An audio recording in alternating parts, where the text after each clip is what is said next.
Let's talk about it. Smart cities.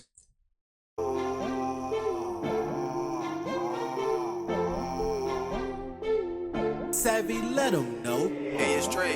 Turn it up. Wavy, ooh, yeah, ah. Wavy, ooh, yeah, ah. Wavy, ooh, ah, yeah. Wavy, ooh, yeah, ah. Sway. Me too. Work today is Yeah, I do, but not really. Cause I mean, it ain't really never too late, but it is sometimes. Sometimes it do get to that point, and I think we about damn near there. But let's go to this next We're one. doing it. It's on Alex Carter. We're doing it. And I'm sure you're enjoying this as much as I am.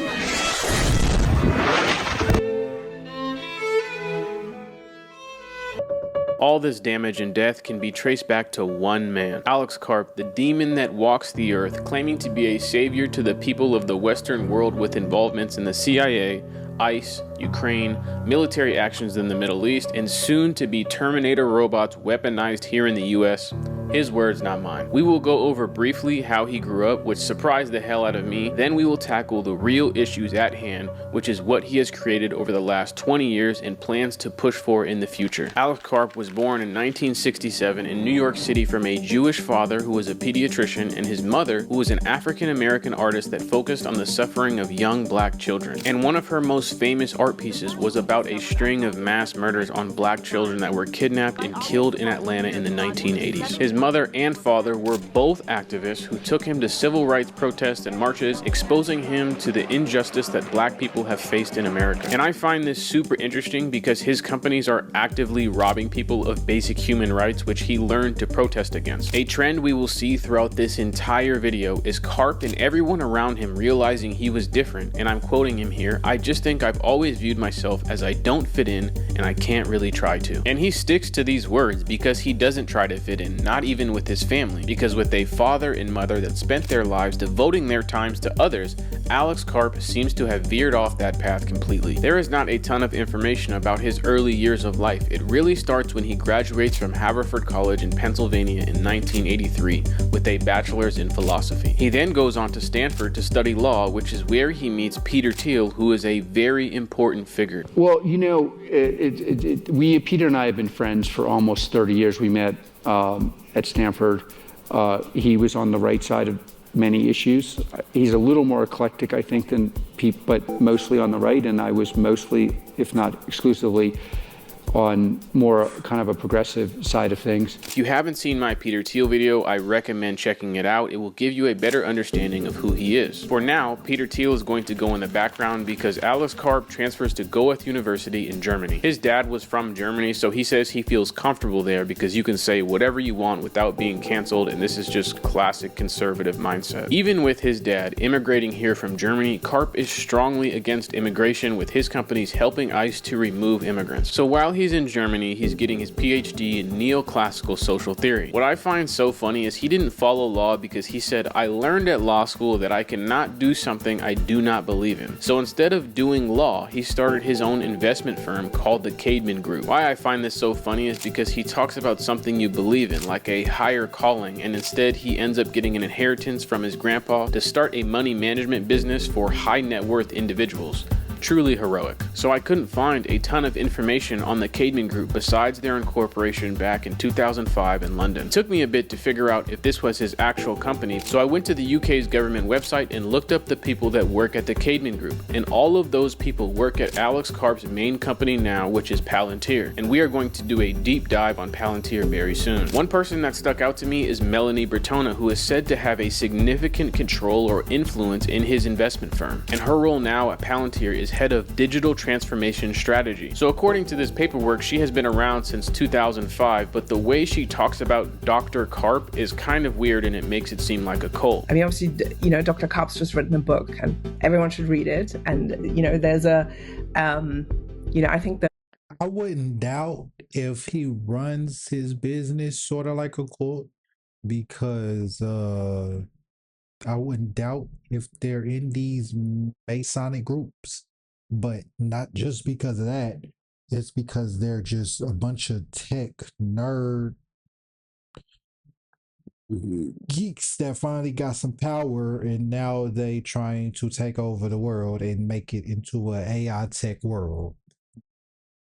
So that they, because of that, I guess they trying to and not only that, because of probably what they're doing is so cruel and so corrupt that they have to run it sort of like a court, have to keep people quiet and sign MDN, whatever the fuck them is, MDMAs or whatever, NDMAs, whatever. And yeah, you know what I'm saying? So main theme of it is that it's really important to believe in something. So after starting this investment firm, he gets the most important call of his life from Peter Thiel. Thiel in the PayPal mafia had just sold PayPal for over $1 billion, and Thiel walked away with over $50 million for himself. And with that money, he tells Karp he's going to start a new business and he wants Karp to run it. Thiel claims the fraud detection system for data that PayPal was using could potentially be used at mass scale for not just normal people, but for governments around the world, thus the creation of Palantir. Palantir is a software company that can integrate, analyze massive amounts of data from images, spreadsheets, DNA, pretty much anything, all on a platform that is accessible and easily understandable to anyone. The reason they named the company Palantir is after the Seeing Stones in Lord of the Rings. Always tempted to do the literary answer from Lord of the Rings. Seeing Stone, which is very powerful. And this is where I first heard it from. Is all these videos that I'm finna show you is how I kind of, is how I not first found out, but is my first introductory research on like all these people: Larry Ellison, Alex Karp, Peter Thiel, all these people. He finna talk about what's his name, the NVIDIA dude too. I forgot what his name is, but it helps you understand the world better. It was originally created by the elves. It was meant to be used for good purposes. It is potentially a very dangerous technology. It's very powerful.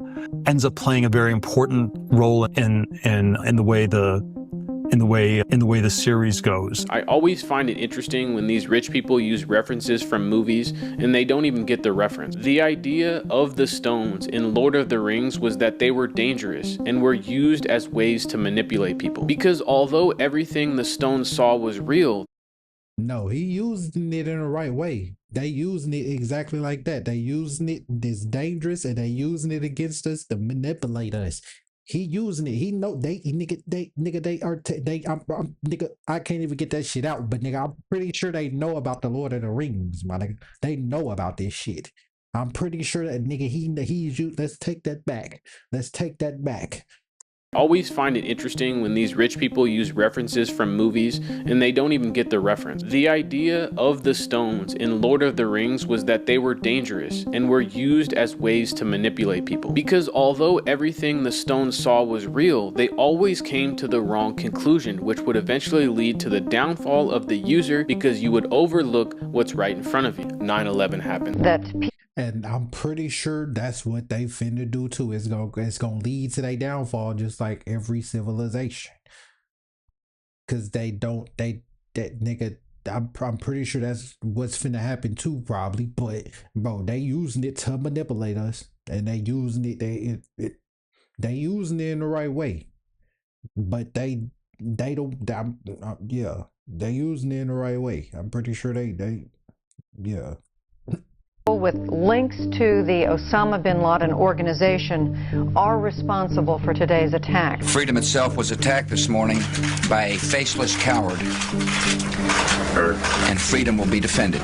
And Palantir's founding is in response to that. It's founded with the idea to protect civil liberties of Americans and innocent people in the world. The early investors, however, are from In-Q-Tel, an investment fund that comes from the NSA, FBI, and CIA, and I don't really trust them to protect my civil liberties. We invest in companies for two reasons. The first reason is we invest in companies to deliver capabilities to CIA, NSA, and other agencies we work with. And by that I mean when we make an investment, we also facilitate the piloting of those technologies by the agencies we work with. And if the pilot goes well, the end agency will contract directly with the portfolio company for more stuff, more licenses, more gadgets, whatever they sell. And we call that an adoption when that happens. The second reason we invest is to deliver insight. It's important for the CIA and other government agencies to understand where commercial technology is going, how they may be able to take advantage of it, but also how their adversaries may take advantage of it. Okay, so once again, while they integrating this, he said that they get contracts with the CIA and the government, and they I forgot what he called it, but they are pretty much get to run it, and if they'll run it good, whatever, then they get special contracts or some shit where they really get locked in with their ass. They really get locked into it, and then they get motherfucking they show them what this technology is that they invented, how they can use it, against us, and how it could be used against them.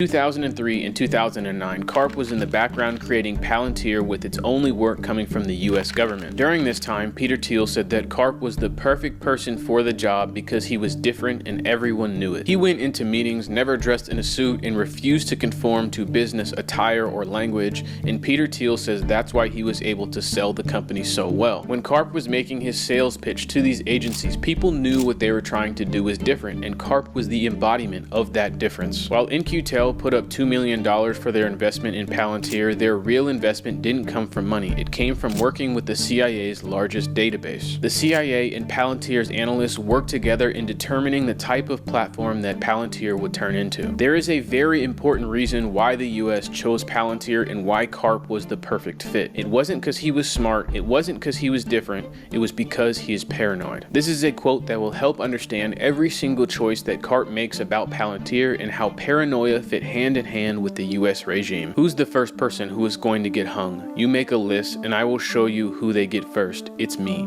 There's not a box I don't check. His fear, he said, propels a lot of the decisions for this company. For Karp, it's not about civil liberties for others or protecting innocent people. It's about protecting himself, and this is the embodiment of the US system since its inception. It's important to understand that for the last 20 years, Karp has spent his entire life completely invested in building Palantir. He has no wife, no kids, no dog. The only thing he has is this company, and no moves are made without his permission. Palantir is Alex Karp, and Alex Karp is Palantir. In 2009, Palantir starts gaining traction, and Alex Karp is pushed into the spotlight doing interviews, becoming the face of Palantir, and telling the world what it's capable of. Alex Karp is here. He is the co-founder and CEO of Palantir Technologies. The company's data mining software is used by various government agencies in the United States, including the CIA, FBI, and NYPD. It is also used by hedge funds and other financial firms. Karp is a Stanford graduate and co-founded the company with ex-PayPal engineers. I am pleased to have him here at this table for the first time. He does not do many television interviews. During 2009, there were still conflicts in the Middle East with a lot of fear-mongering around terrorism and the idea that we were still in a dangerous war with Iraq and Afghanistan against people who could potentially have nuclear weapons. Karp was able to capitalize on the weariness of not just the US State Department, but the entire country. I see this as a commonality. America needs to establish dominance on the battlefield. Maven, what's publicly known about Maven, is one of these projects that actually took what America's the best at in the world, software, and put it in the hands of our warfighter. By the way, at enormous cost. You're sitting in Palo Alto. Said terrorism, because they really is. You know how they get another way you know the government don't care about us is because, nigga, they was finna bomb us just to blame it on somebody else. And they have done that. 9/11. I had people protest. I was talking about Operation Northwoods, where they was gonna bomb Miami But blame, I mean, they was gonna bomb Miami, we'll blame it on Cuba. Here, hundreds putting up chains in front of our office, calling us Nazis because we were dedicated to serving the American people. He knew that a push forward for security would bring monitoring the movements of all citizens and risk civil liberties that he claimed to be for. Every story we hear about Palantir and Karp's decisions blurs the lines of what civil liberties and freedom really means. Because what is freedom if every step we take is tracked? As Karp and Palantir began to expand their software, cracks in the system began to show. Around 2011 is the first example of this when WikiLeaks document was released on a company called HB Gary. HB Gary was a technology security company that was using Palantir to target journalists and wrote up a proposal to Bank of America. In this proposal, they told Bank of America they would target its competitors in the US Chamber of Commerce. They would do things such as doing background checks on their critics and distributing fake documents to humiliate them. And the only reason any of these documents were even released is because HB Gary was trying to go toe-to-toe with the hacker group Anonymous. HB Gary was threatening to expose the real-life identities of members of Anonymous, and they were not having it. So the group Anonymous leaked all of their information to the public and exposed them first. Executive at this computer security firm, HB Gary, provokes them, goes to a computer security conference and says, I'm going to reveal the primary members of this group. And they hack the site.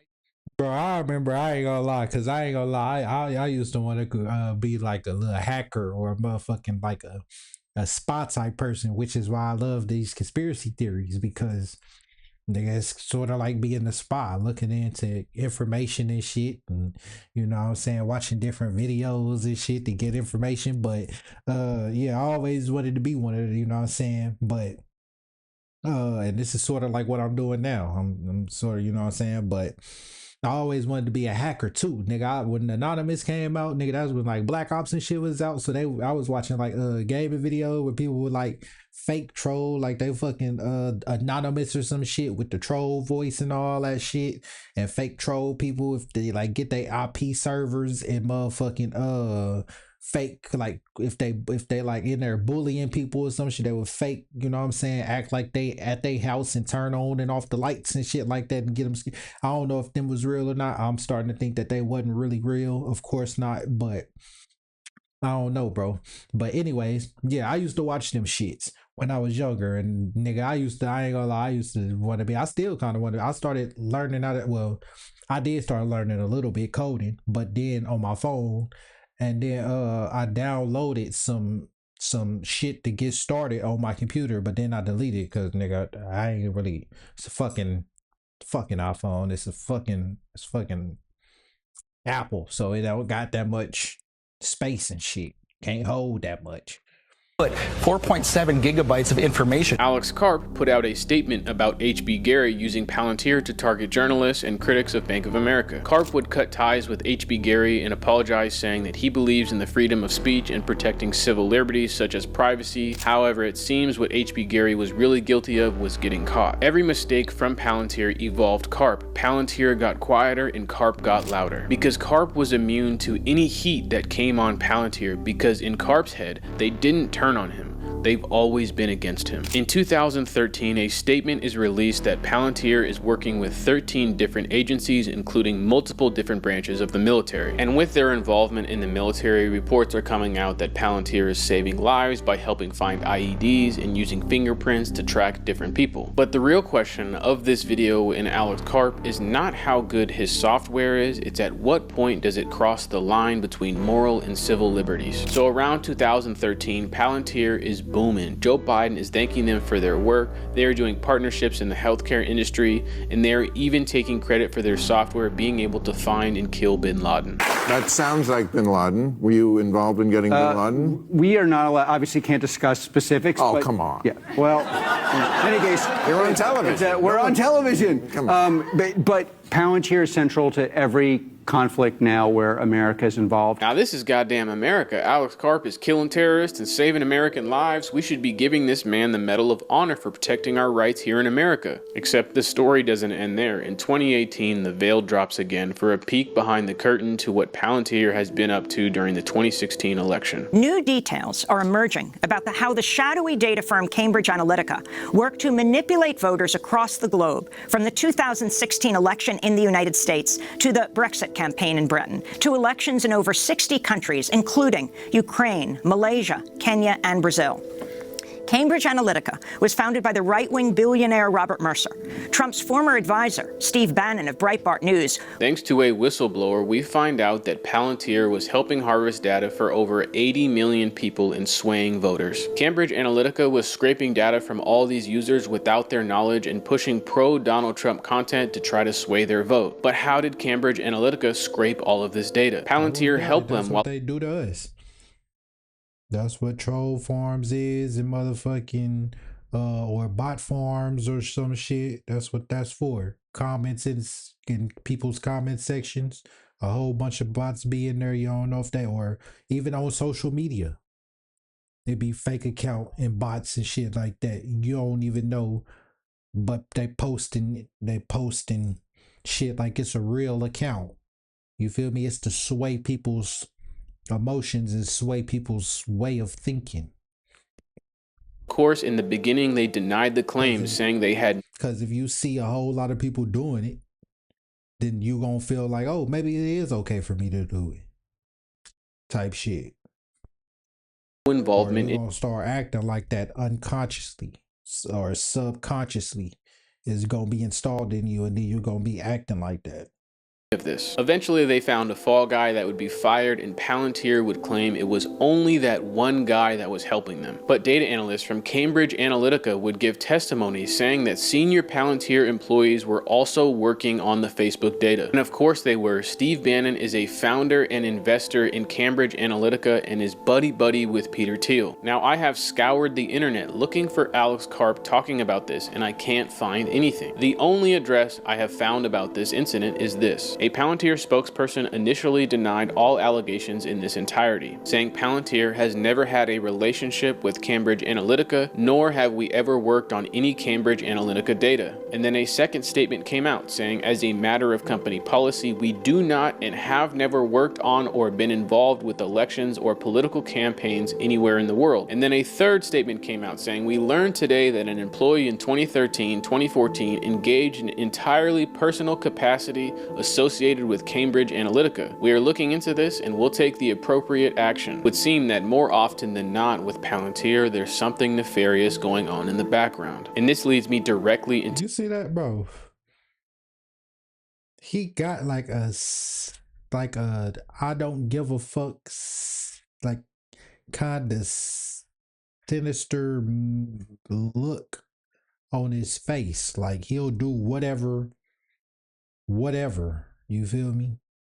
If you like, not whatever, but like just more like he'll do whatever it takes. If he gotta, like, once again, Larry Ellison, with all the shit he said, that's the face I'm getting from him too.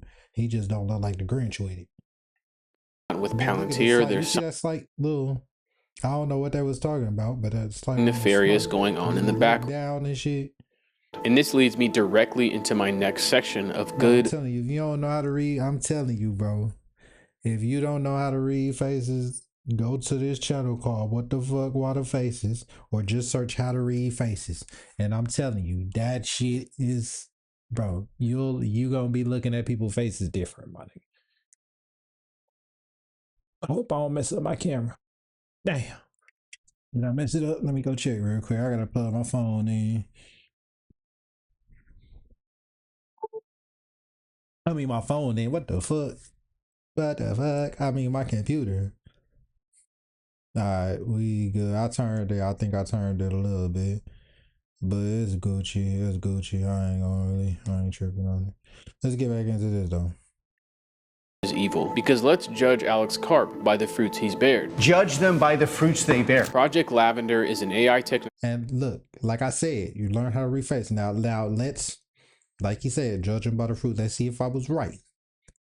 First, you got to divide the face up. The right side of your face is the bright side of your face is your mama side. That's the side everybody sees, like your personal, show face. You know what I'm saying? Then the left side of your face is your dad's side, and that's your personal side. You feel me? The side you don't really want nobody to see. You feel me? in the Gaza Strip in 2021, where they claimed and just like I said, I believe it was in my last video that I just dropped.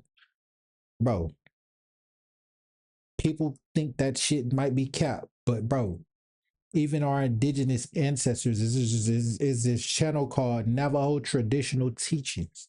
And that nigga, I believe he talked about it, but he's a Dene Navajo. And that I believe he said it, but it's even tribes in Africa that can look at your motherfucking head and tell how long, or not how long, but how many times you done been on the earth or reincarnated, been here, and how hard of a life you done had by looking at your face and shit like that. You know how babies be coming out looking like they already done had all our life, my nigga? Like coming out the womb was a hard ass life or some shit. You feel me? That's because they probably been here before, and them lives that they had before probably was hard lives as well, or some shit.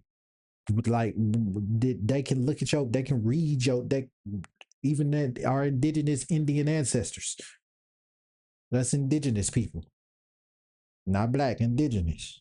first AI war, but it wasn't a war, it was a slaughter. Alex Karp flew to Tel Aviv to re-sign an agreement with the IDF in 2024, and the IDF has continued its slaughter of the Palestinian people for over 18 months. But what does Palantir provide to the IDF as part of this slaughter? An Israeli soldier tells a journalist, "I would invest 20 seconds for each target and do dozens of them a day. I had zero added value as a human apart from being a stamp of approval. It saved a lot of time, the machine did it coldly, and that made it easier." Is that the So just like I talked about them drug boats, I brought that up earlier in this video, or not this video, well, yeah, earlier in this video, because I was saying, like, I don't know if I can believe if that's true or not.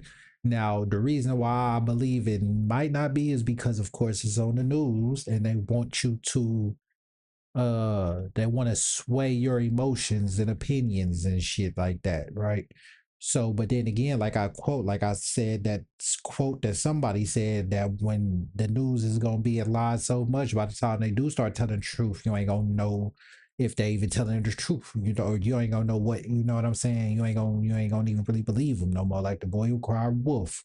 So that's why I believe that the drug boats might not be real, but at the same time, like he just said, it might actually be real, and they really doing that shit, blowing up them or them so-called drug boats or whatever, because it's over a machine and you can just just cold-heartedly do it. You feel me? You ain't go. It's just like playing a video game.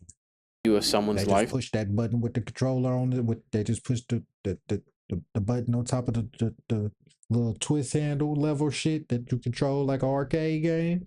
Push that button, motherfucking drop that missile down from whatever or wherever they sending that bitch from. They sending it back from the base or whatever, or the damn plane that's flying over, like over the wire, or was it over the wire or some shit like that, where that dude, the black dude in the beginning of the video, he was flying the plane and then he blew up trying to save his team, the military, his people. He blew up some people because he thought that blew up some of his people because he thought that the truck was finna, it was like they was finna shoot out the truck or some shit.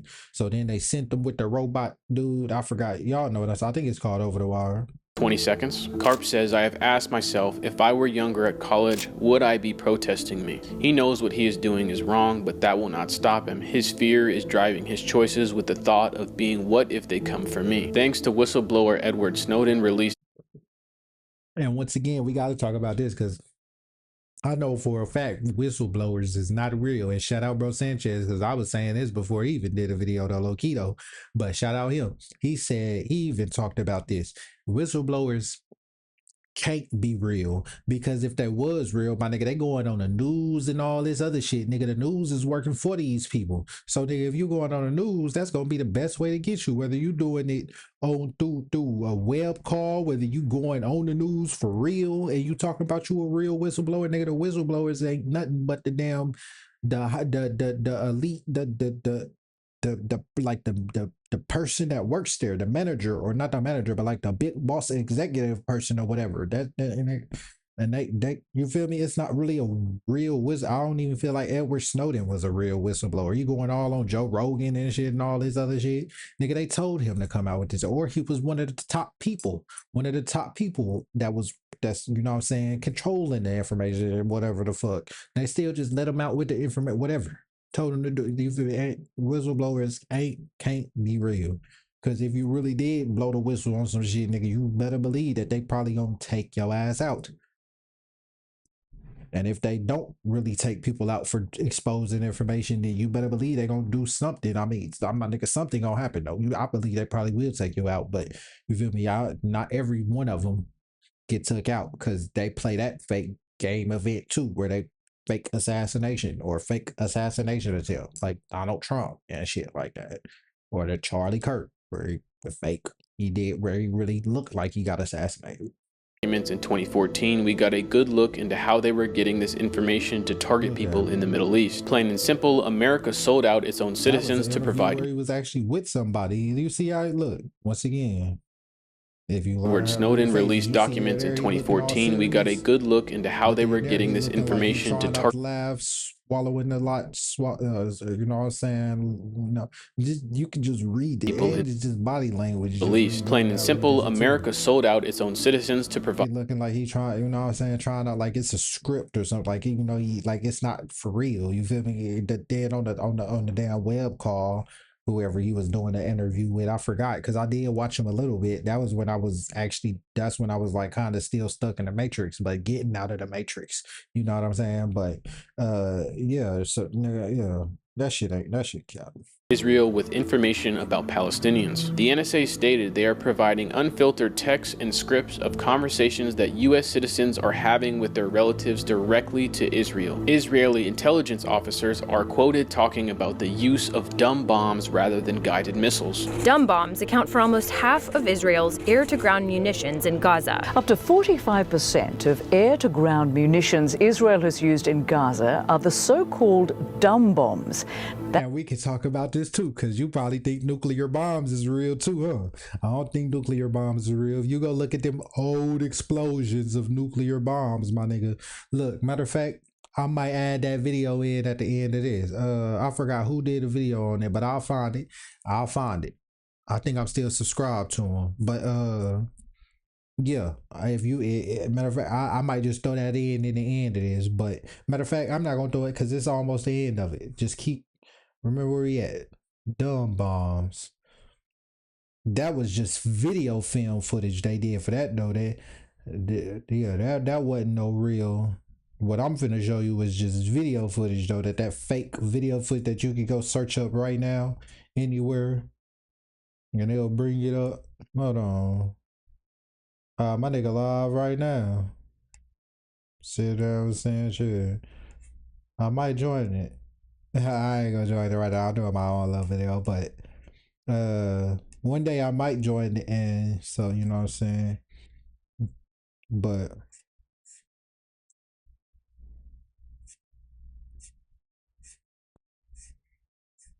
let me see. Oh.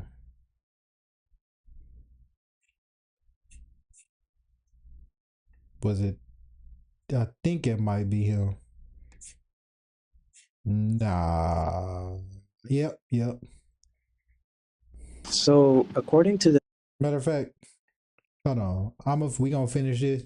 According to the latest U.S. intelligence assessment. Hold on. Nah. Yeah.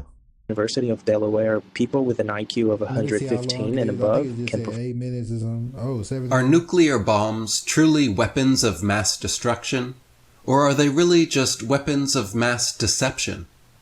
Footage of alleged nuclear explosions, when analyzed with a critical eye, reveal undeniable evidence of photo trickery.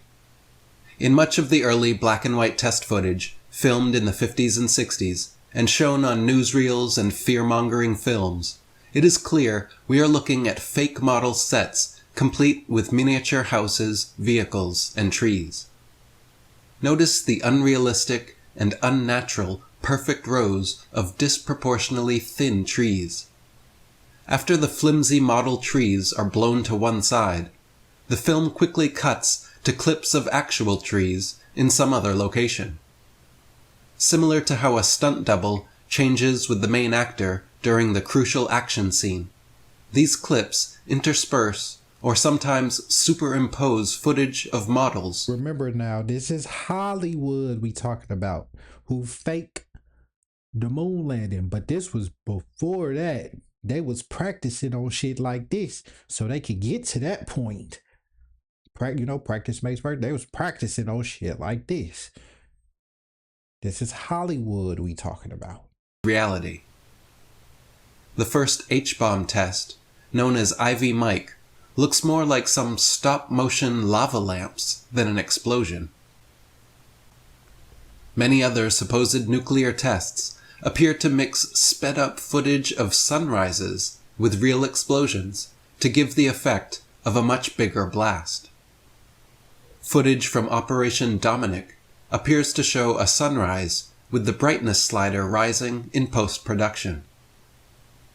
Suspiciously, in some videos, the explosions are so violent as to obliterate entire houses in an instant, but yet the camera filming right next to the house survives unscathed and unshook. The blast often comes from behind the camera, and not, as they claim, from a protected location far outside the blast radius. Someone moves the camera just before and during some of the blasts, and the camera is positioned at an oddly unrealistic height. What kind of shielded tower would the camera and cameraman have to be enclosed in to survive such a test? If nuclear bombs actually exist, why would there be a need to fake footage of nuclear explosions? Okay, so hold on. The Trinity and other nuclear test sites were admittedly first loaded with hundreds or up to 1,000 tons of dynamite. Okay, so I was just finna say, now this is kind of why I did like a couple videos on the Israel and Palestine shit that was going on or whatever, or that Gaza and Israel shit, whatever.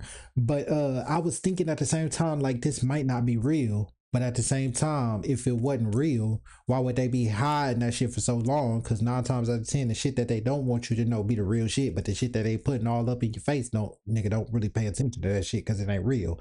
But I was thinking, you feel me? But it's been going on for a while. But at the same time, I'm like, maybe now, like, because you feel me, just like 9/11, you feel me? They saying that it was pretty much remote detonated by explosives already built into the building or put there when, whatever, you feel me? But just like that, and then we go back to these dumb bombs that they talking about. They didn't upgrade it to where now they got dumb bomb, or I'm pretty sure they been had that, but they can drop a fake looking bomb, and then I'm pretty sure they got like some detonation or some explosives down around that site, and the people that's in on it, they act like they don't know what's going on, while the rest of everybody else don't really know, or the people outside of that vicinity, you feel me, they really don't know, so it makes it look more realistic, you feel me? Because if everybody in on it, everybody not a good actor. So, you feel me? So they make it look realistic with only a few people that know about it. And then not only that, the less people that know about it, the more less that it's going to get out there that it was, because, people can't hold water either. So they going to, they're going to tell that this shit was probably capped. Just like Buzz Aldrin started doing as he got older. You feel me? But, he couldn't hold it in no more, the lies or whatever, you feel me? But so yeah, that's what I'm saying. The dumb bombs, bro, they probably, I don't know, I can't say if it was real or not, but I don't know. Because they probably had dumb bombs. There was probably dumb bombs. A few people laying on it. They got paid off, but while the rest of the city didn't know, that was over there filming it, putting it on Snapchat, because they let some of them do it. Probably, I'm pretty sure they wouldn't let them access the internet if shit like that. They didn't want it to get out, which for a long time it didn't. But yeah, they let them get that shit out and put the internet, the footage out and shit and all that. You know what I'm saying? I did a video video on it reacting to the just Tommy G because he did a video on it and or some other shit. But yeah, man, like listen, I don't know how real that shit was, but you get the point though. If you want to finish watching that video, this is his channel right here. How nuclear bombs didn't exist and all that other shit, or yeah, you can finish watching it if you want to, but I'm gonna stay calm. Described exclusively to CNN by three sources who saw it, the unguided or dumb bombs are less accurate and more likely to cause civilian casualties. Dumb bombs are just missiles they drop on areas with no precision, and I will quote them, "These bombs are cheaper and you don't want to waste expensive bombs on unimportant people." If these are the Western values that Alex Karp is talking about protecting, I'm not sure. Damn, hold on. Whoa, that's what them mother casualties. Dumb bombs are just missiles they drop on areas with no precision, and I will quote them, "These bombs are cheaper and you don't want to waste expensive bombs on unimportant people." If these are... That's so they say. That's probably what, who knows? That might actually be true too, but bro, that's crazy. So that's what them motherfuckers, and that, listen, listen. Everybody we just reacted to says some mean-hearted, crucial shit like that. Larry Ellison, that nigga say he don't give a fuck about you. He gonna run you out of business. Then he gonna take over your business by that bitch. Then he gonna bulldoze the building. And then he gonna fuck the earth up. And then come after your family. My nigga, every one of them had just said some code that lets you know right there to be even to get up there to that point, my nigga, to the richest person on earth. You have to be an unethical person. What he say? I want to be a millionaire, so freaking bad. But that nigga wanted to be one so bad. I'm pretty sure he did, and he did do whatever it took to get to that point that Bruno Mars is at right now. I'm pretty sure he done what it needs to be done. You know what I'm saying? The sacrificing, the ritual, everything that the organizations want to get. You see how he changed from that to what he is now? Western values that Alex Karp is talking about protecting, I'm not sure we should. It's almost believable when he says... I feel like they probably been like, because I forgot what video, I think it was Black Balloons, Sam Smith, I was gonna say Adam Smith, I don't know if that might be Adam Sandler, that's what I was, but Sam Smith, that nigga said that the way he acted now, he been like that. You could actually see it. I mean, you could see the shit, but you know what I'm saying, he was acting like he would, but you feel me? You like when you go back and look at his older like that, they said he said he been wanting to let out and been act like this shit, but I guess he couldn't because it was unnormal. It wasn't normal to act like that. You feel me? So he didn't want to let that shit out, but now he letting that shit out. So what I was saying was Bruno Mars, like even then, like some of them people don't even be like regular people like me or you trying to make it. It's planted people or people in that blood, that family line that because you know everybody in the industry, just like every president is related. Everybody in the industry is related for the most part. Everyone will be more protected, even the people that society... The one-hit wonders is the ones that was like regular people that made it into the industry, but then they didn't want to do what it took to be in the industry, so they didn't, or they got blackballed out and turned to a one-hit wonder. To be outsiders. Still the only... And then later on, you see some of them one-hit wonders come back, and now some of them one-hit wonders got fucking podcast and shit now, or they done came back into the music business. They did what it took. You know what I'm saying? They got down with the get down. You feel me? To get down. You know what I'm saying? Way in which non-belonging people. Like Nori, for a while I think he stopped making, or people forgot about him, and he was talking about the industry. He was talking about you could go find that interview. He was talking about where there's doors you got to go through and all this stuff, and you know what I'm saying. He was talking about that, and then now he got a whole podcast, Street Champs, that I used to watch. I don't really watch no more, but I used to watch that motherfucker. I watched the one where Diddy came on that motherfucker and everything. I used to watch that motherfucker. He was talking about he was calling Jada Kid's daddy or what the fuck is his name? Damn. I forgot his name, but he was calling it that nigga. Yeah. Now you got and guess who that is own Revolt, and Revolt is owned or is managed or owned by Diddy.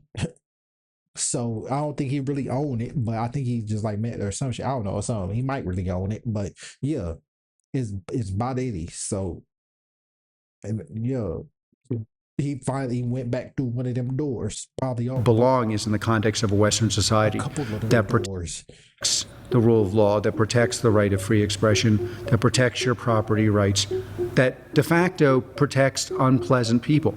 Like our societies are still the best, though flawed, at protecting people who are unpopular because of their views, because of their habits, because of who they are. This is a facade because Palantir not only profits from the most vulnerable people, but they actively target and police them. Police around the country use Palantir for what they call predictive policing. This directly impacts low-income neighborhoods and continues perpetuating stereotypes on Black and brown communities. As always, policing is Palantir gathering data from text messages, phone calls, emails, license plate, any information they can extract from you, they are going to do so. And they use all this information to connect dots and use patterns that you do in your life to predict what you are going to do next. Their attempt. So they can do they got all this damn technology to do shit and find people and catch criminals and shit like that, real criminals. But yet, when it comes down to something, they still can't find no damn criminals. They still can't find nobody. There's cases where they be like, we're trying to catch. Listen, I did a reaction to the Stockton birthday party shooting, okay? Nigga, they said they can't find the person who did it, but yet the dad looked at the person who he said he looked at the shooter, but yet didn't know who the shooter was and didn't know what he was wearing. Go watch that motherfucker. How you gonna not be able to catch a regular bro? They catch people. They track the bro. They can track down people for stupid shit, but they can't track down nobody when it's really time to track somebody down, like a person that need to be tracked down. You know why? Because they in on it, or they in that organization, that brotherhood, and they don't really want to catch that person, or they don't, you know what I'm saying? Doing this is to stop crime before it happens. This is it was a sacrifice of, you know what I'm saying? It was something, but it's because they don't really want to find that person. Because if they got all this technology to find a person, but they can't find a person when they really need to find a person, how the fuck does that shit work, my nigga? Report level insanity, trying to believe you can arrest people before they commit a crime. Now, I don't know. So you could try to arrest somebody before they commit a crime, but yet, motherfucker, how you gon' yet they still ain't gonna be able to find nobody when that shit get implemented, if they ain't already got it. Yet they still ain't gonna be able to find the motherfucker.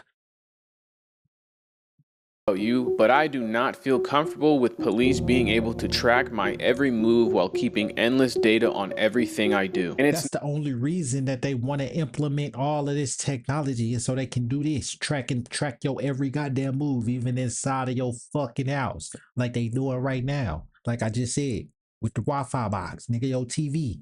You got sensors in your TVs that's listening right now, nigga, your phone, nigga. Right? Then you can say, hey Siri, and that motherfucker pop on. Don't do it. Okay, I think I turned that shit off on everything, but nigga, or hey Google, Alexa, whatever. like they're stopping serial killers. They're doing some of the most ridiculous things. When it come time to catch a serial killer, nigga, they can't even motherfucking catch one. But yet they up here talking about they trying to track down the motherfucker and try to commit a crime before they commit it. What? Come on, man. I'll use an example from Florida. More than 1,000 and I'm not getting mad because I know they can't do it, or I know that they can do it. I'm getting mad because I know that they can do it. They just don't do it because y'all ain't seeing what's going. Or I'm getting mad because y'all not really seeing what's going on. Y'all don't know, like y'all thinking like this shit's real, but it's really just all for gimmicks and play, my nigga. When they say we on the world stage, my nigga, they not talking about everybody. I mean, we just the spectators. They on the stage. Now, yes, kind of for us, it is like we on the stage because they're watching us all the goddamn time too. But no, they're talking about really them. They're on the stage, nigga. That's why they do that what is it called? Prop acting or whatever the fuck, where they act on the spot. I forgot what it's called, but yeah, nigga, I forgot what it's called, but method acting or some shit. Method where they act on the spot, nigga, like Erica Kirk, how shit, or on the news, but they shit coming off of they damn face out of their eyes, my nigga. They just be wiping nothing and shit or acting. Just go watch my Stockton, nigga. Go, nigga. Residents in Florida, including minors, were subject to random visits from police officers and were cited for things such as missing mailbox numbers and overgrown grass.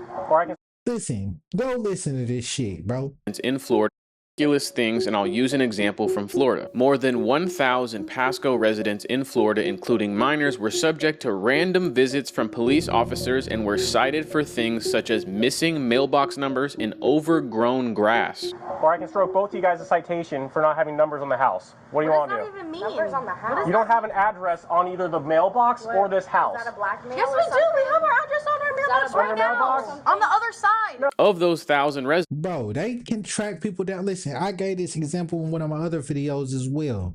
They can nigga, there was this cop. Okay, so it was this teenage girl. She was speeding going to her friend's house. Okay, well, not really speed. I don't know if she was really speeding or not, but she probably was speeding. But the cop literally was in the middle of stopping. He was already doing some traffic. He was already pulled over doing some shit. My nigga finished that shit up and then hopped in the whip and tracked the person down around the block, or however he just rolled around the block until he found a car or some shit. Somehow, how you know she didn't keep going? How you know it was around the block? Somehow he just found. Now, like I said, that might have been a script too, because you know they got body cam footage and that's really there, so they can make it even more of a script, so you can see it up close and personal how good they can act sometimes in these situations. But once again, going back to the story though, because nigga, they can track. He hopped in the whip and tracked this person down around the neighborhood by the car, parked, sitting there, and went up to the house. And nigga, they can do that, but can't find, like he just said, a person that really need to be caught, a fucking serial killer, some child predator, or something. You know, they sitting in tucked off in the damn corner somewhere, ready to hop out with a ticket, but motherfucker ain't popping out when it need to really be time to pop it out. 4 of them sued the county in 2021, and last year they reached a settlement in which the sheriff's office admitted that they had violated residents' constitutional rights. But this wasn't just happening in Florida. In LA, they discontinued their AI because of low accuracy, and it was reinforcing racial and socioeconomic bias. Palantir and AI is already in our neighborhoods, and they are tracking and getting as much information on us as possible. Alex Karp can't claim to stand for protecting and upholding our civil liberties while robbing us of them at every single turn. Something that you will soon realize: if you mention Palantir, Alex Karp, or Peter Thiel on the internet, you will be met with scrutiny due to so many people being invested in their company. Palantir being a public company is such an important factor of this situation because it allows them to hide behind an army of people that are praying for the company's success. No one in this country cares how crazy you are if you deliver. What these people fail to realize is they are being taken advantage of. They are rooting for a company that is stripping them of their freedoms, their rights, and even their lives. Investors will put their hopes of being rich before the... Bro, people will clap at anything if they like a person. Nigga, George Soros. Not George Soros, but nigga, somebody said when they was at one of those type of event or public speech things, whatever they do, and nigga, they said some shit that you should not have clapped for. You should be like, bro, hell nah, bro, what the fuck? Like they nigga, I forgot what they said, but pretty much they said some shit on the verge of like you will own nothing, pretty much. On that George Soros shit. That's why I brought him up. But they pretty much, it was something similar to what he said, something like something like George Soros. My nigga, he said something along the lines of you will own nothing and you will eat bugs. They said, yay! Bro, what?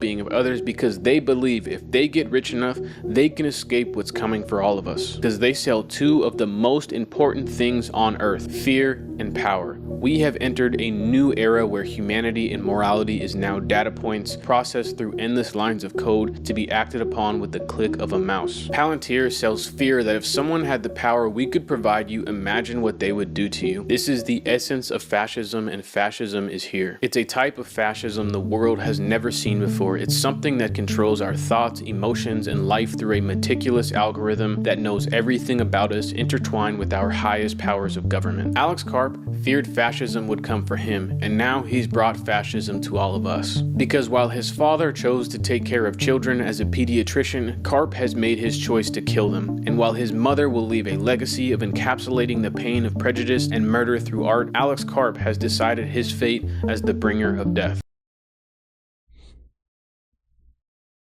Yeah, I'm just, going down the line. Who's the next one? That was Alex Karp. Oh, shoot, I ain't even watched that one, but we can watch that one next. Well, not next, but after the rest of these.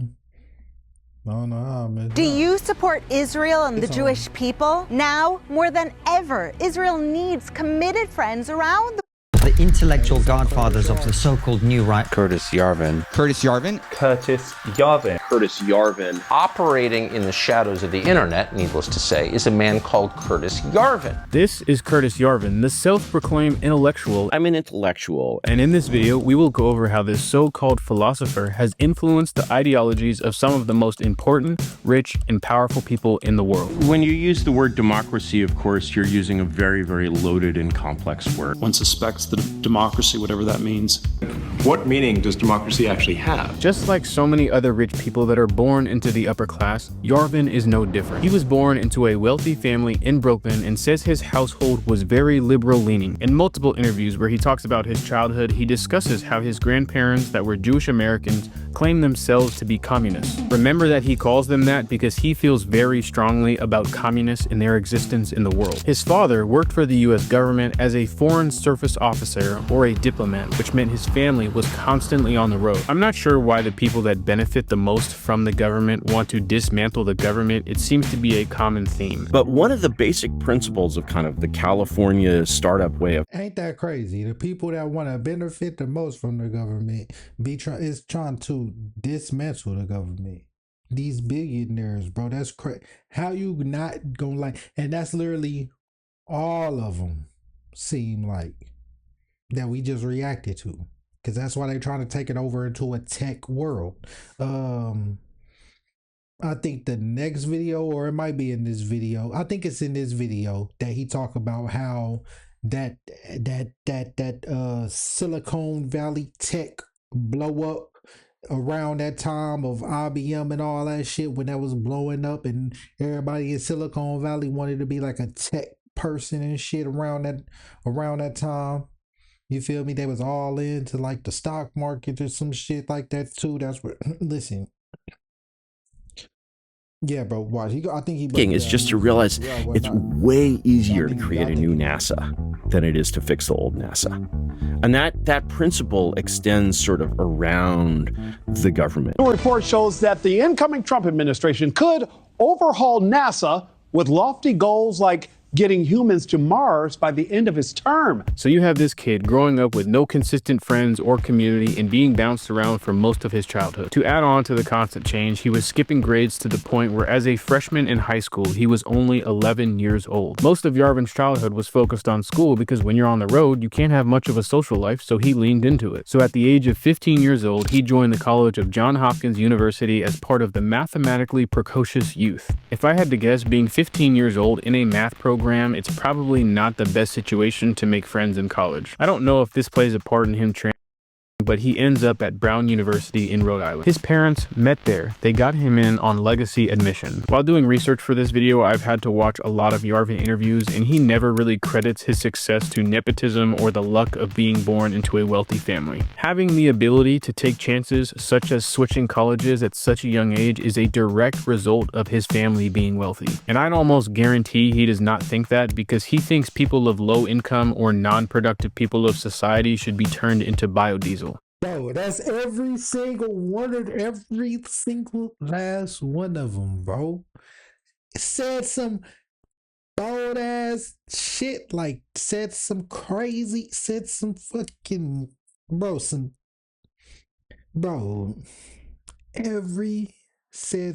diabolical shit, bro. Some atrocious shit. Every nigga said should be converted into biodiesel fuel. Every povertish person, low income person should be converted into biodiesel fuel.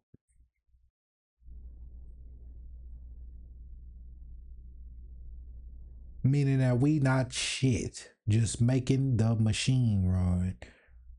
Or if you mean we should just all be killed off.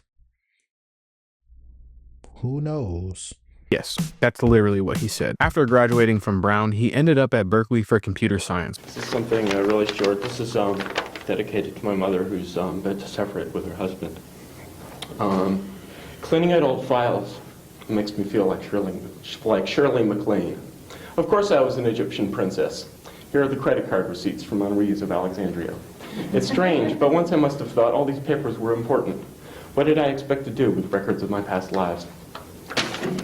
Being in the Bay Area in the early 90s and involved in anything computer related was a cheat code. The tech boom in the Bay Area that took place in the 90s churned out some of the worst people that we see sitting at the top of our country today. To name a few, Elon Musk, Peter Thiel, Mark Andreessen, and there's so many more. Yarvin doesn't last long at Berkeley. He ends up dropping out to pursue a career in tech. Coming from wealth is not bad or wrong. The problem is people like Curtis Yarvin rise to power and then take advantage of people that don't come from wealth. And having advantages is okay. It's just use them to help people. So how did this spoiled brat with no friends, a love of math, and now a college dropout become one of the most influential minds of the modern day? Strap in, because there's a little craziness, but a lot of darkness. Curtis Yarvin was an early adopter of the internet. We're talking 1989, early 90s. The internet back then was not how we see it today. It spans the globe like a superhighway.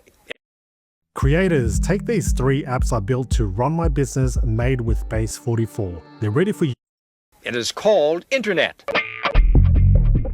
The net to longtime users. Internet is a whole group of networks. The net is made up of some 12,000 individual computer networks. What was popular was forums, basically like blogging, except these were dark places on the internet. A large part of these forums was a place for white supremacists to recruit, connect, and build out their networks. These forums were insane. They had terrorist organizations talking in these forums because no one was policing the internet back then. One of the most important people he talks to in his young age is Glenn Reynolds. Glenn was a teacher that sparked this philosophy debate lord inside of Curtis Yarvin, and this would lay the foundation on what he thinks the world would look like now and in the future. Yarvin was introduced to 2 Austrian economists, Ludwig von Mises and Murray Rothbard. Ludwig von Mises is a free market capitalist through and through. He believes there should be no government involvement or interventions because that will distort the market and the economy, and any involvement in the government will cause massive amounts of inefficiencies. Like every other capitalist, he has extreme criticisms of socialism, claiming that it will eventually take individual individual freedom and crumble economies. Murray Rothbard is an anarcho-capitalist. He believes all government functions and institutions should be privatized. And along with being privatized, every part of the market should be completely unregulated, because Rothbard and Yarvin both consider the state a monopoly and that private institutions will run more effective and ethically. How do we finally establish the libertarian system or anarcho-capitalist? Now obviously ideas are the key thing. First you have to start off, you have to persuade a lot of people to be anarchists or anarcho-capitalists. Yarvin was influenced and entranced by these economists and built an online persona off these ideologies. Because he got into the tech world early and worked as a programmer for a few years, he ended up being involved in a buyout. And that little bit of money allowed him to spend the next few years to just start shitposting on the internet for a living. Enter Mencius Moldbug, the online personality that Curtis Yarvin would hide behind that would spark a new political philosophy called the neo-reactionaries. This is where the story... I'm glad he said that, because now I just got a revelation. You feel me? Okay, so look, the true creator probably just gave me this. Okay, so look, if he did that under a pen name, and all the rest of them in history did that as a pen name, what you think that's why there's so many different political groups and different isms, my nigga. There's a whole lot of isms, nigga. And what I mean by isms is, you know what I mean by isms, like a fucking patriotism or monarchism, or not necessarily like that, but that too. But nigga, just go search all the isms, like politicism, or you know, all them isms that's in you know what I'm saying, religious movements and shit. That's why there's so many of them, because people go under these pen names that's high in the, you know, say somebody that, you know, and spark revolutionary movements and shit like that. But like, what's his name? I was saying that to say this, like motherfucking King James, so-called, he that wrote the Bible. So-called, they tried to say William Shakespeare wrote the Bible. Guess who William Shakespeare is? Just a pen name for Sir Francis Bacon. And then guess who Sir Francis Bacon is? A pen name just for King James, I believe. Who wrote or authorized the Bible. Dark because he doesn't just use these ideologies to run his business. He expands on them, radicalizes them, and becomes an extremist. Essentially, the US should be run by a king and that we should all kneel before him or else. And the person he had in mind originally to run the US was Steve Jobs. Steve Jobs would berate his employees, had an insane ego, and even denied he was the father of his daughter for years. And he was extremely controlling, which is why he clashed with so many people in his business. Steve got angry with everybody that worked with him.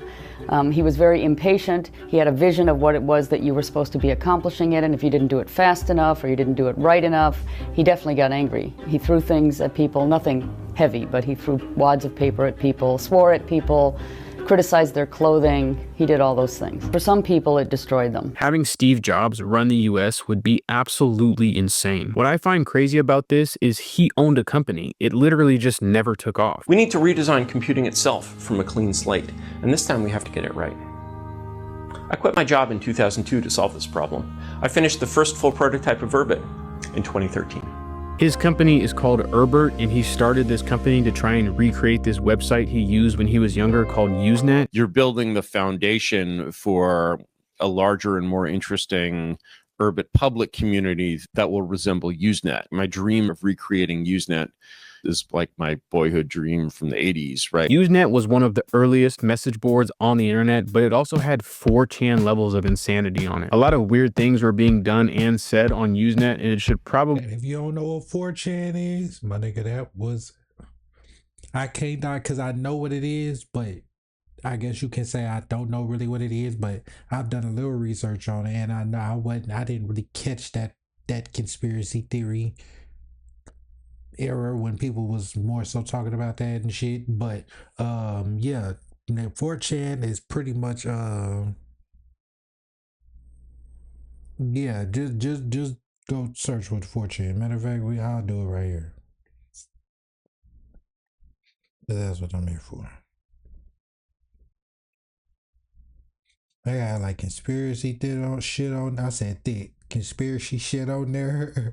Conspiracy motherfucking like just, it was like, I think like it was a crazy site, bro. I believe. I don't know. It's a highly influential anonymous English language image board where users post text and images of diverse topics, known for its raw, unmoderated culture. I believe I was gonna say it was sort of like a Reddit. I was gonna say that, but unmoderated culture, origin of internet memes like image micro or macros, and connections to online subcultures, trolling, and extremist ideologies.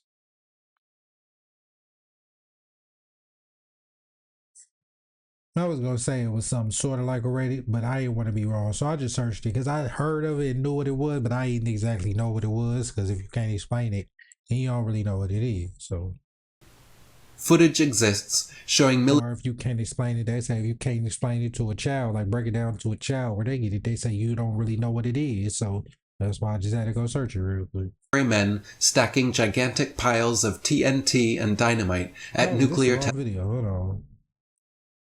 He left in the past. He started Herbert back in 2002, but it's pretty much been useless this entire time. I'd assume the only reason it's still going is because Peter Thiel is giving money to fund it. In his recent post on Twitter, he says his idea for Herbert is a place for people with a lot of power to discuss things anonymously. He says he knows people are more likely to say how they really feel if they're behind an alias. The quality of that content ticks up another notch if the people in it are properly anonymized. If you are not willing to say your thoughts in public, they are probably terrible thoughts. People who are in powerful positions, such as CEOs of these tech companies, should not be hiding behind anonymity because they will take advantage of it. When it comes to making choices for hundreds of thousands of employees, their decisions should be public so they can be held accountable. If Amazon's such a great place to work, as you've said, that's what you hear time and time again from your team.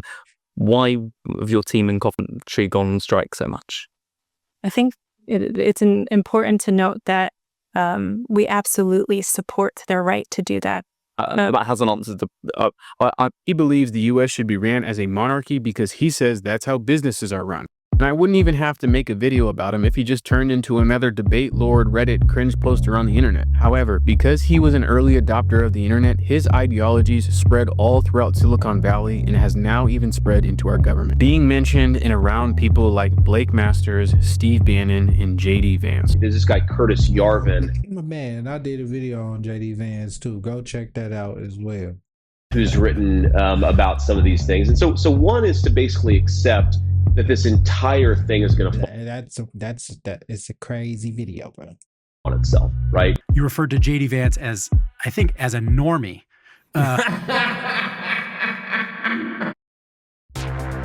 Eve to me is basically freedom. It's a giant open universe where you can.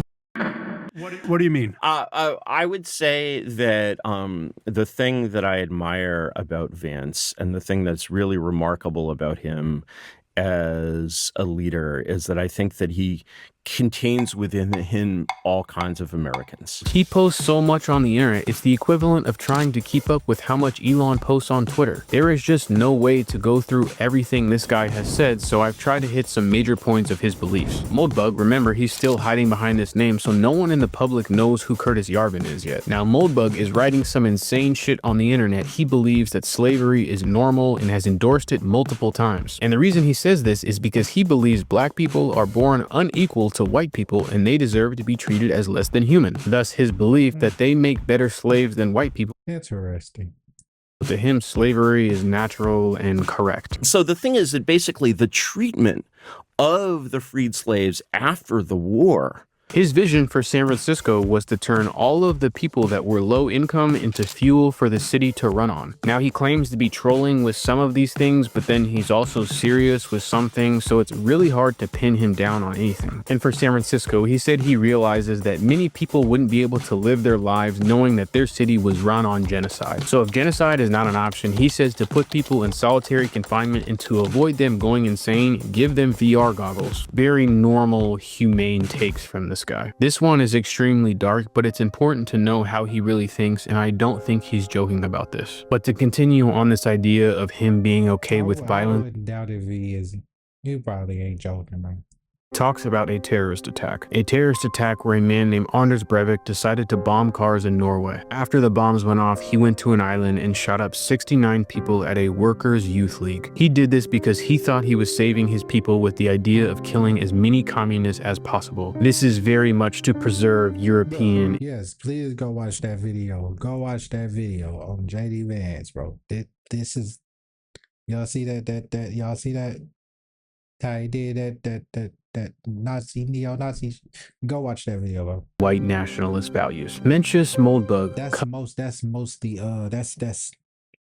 That's most of how I feel like most of the the new, like the like fucking what's his name, JD Vance, fucking damn Nick Fuentes, Nick Fuentes, fucking who else, damn, what is his name, fuck,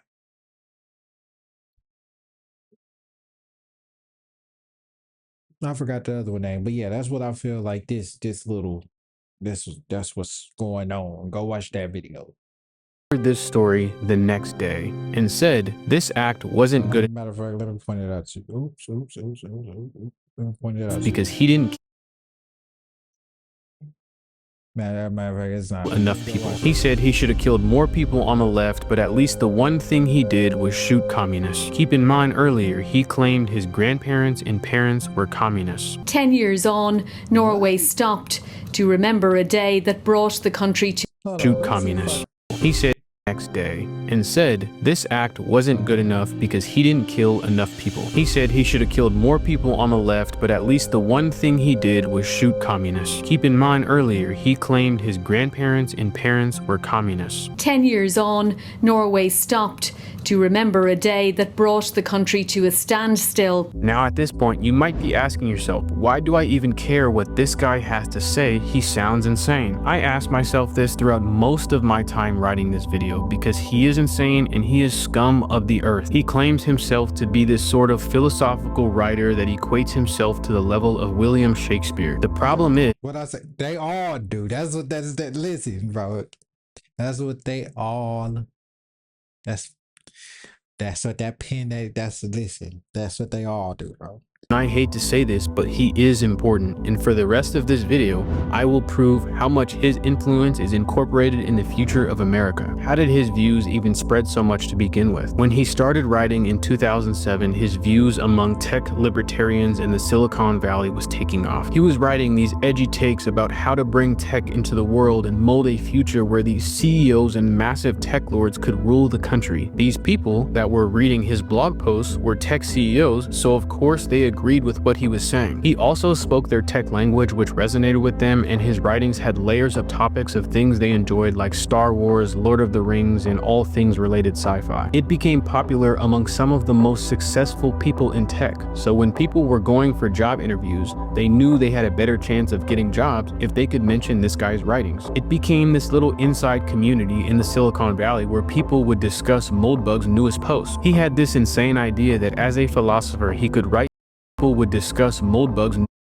Look, all of these people was just part of the tech boom industry that happened. Look, even YouTube, what I'm on right now, Lyft, fucking Uber, DoorDash on there.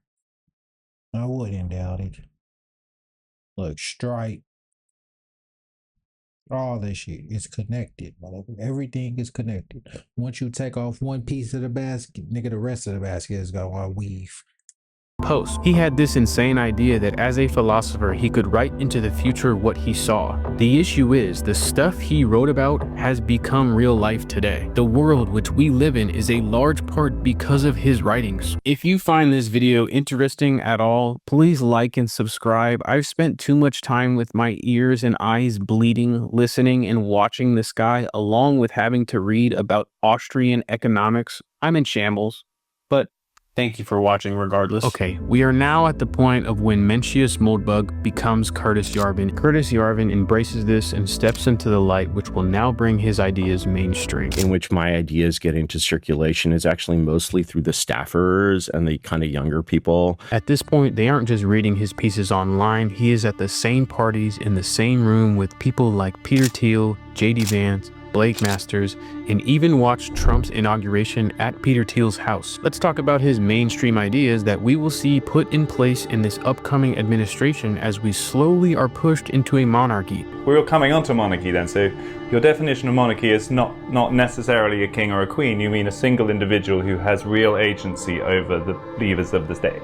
Exactly. I couldn't define it. One of the dumbest ones is Trump being a king. Yarvin absolutely believes we should have a king to run the US, but he outright says that he thinks Trump isn't the guy. He can't actually do that much to it, and he can block things, he can disrupt it, he can create chaos and turbulence or whatever, but he can't really change what it is. But the person that he thinks is the guy is JD Vance. You could argue this is a coincidence or Trump Nope, no sir. Is just being dumb, and maybe that's true, but allow me to try to prove you wrong. A term that Yarvin created is rage. Which is rage. And rage stands for retire all government. This is your brain when you're struggling to focus. And this is your brain when you're in the zone. Employees. Retire all government employees. JD Vance, Elon Musk, Blake Masters, Donald Trump are all saying the same exact thing. But another option is that we should just seize the administrative state for our own purposes. But yet they trying to get buddy with the damn Trump and shit. So how you gonna try? I mean, well, I know why, but they trying to make it a tech ran world. That's what it is. We should fire all of the people. They want to fire all government employees and install people that only Trump trusts. This is also a play from Project 2025, if you know what that is. That's because a lot of the people that wrote Project 2025 are interested in Yarvin's work. This is exactly what's being done right now in the US with massive... They said wrote 2025, I'm pretty sure the world, there might be the same ones, but I'm pretty sure the ones who wrote 2023 too. And on that shit as well. For federal workers. And I wanted to come on here as one of the thousands of federal employees who lost their job with the federal government this weekend. I served 14 years in the Air Force. I was a federal employee for over 6 years. That's over 20 years of my life. Look. And when I first watched that, I was like, I can't let that slide.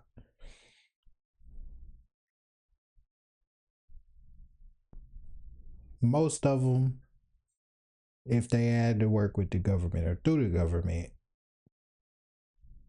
and rub elbows with them especially, or went through the military, is part of this. It is part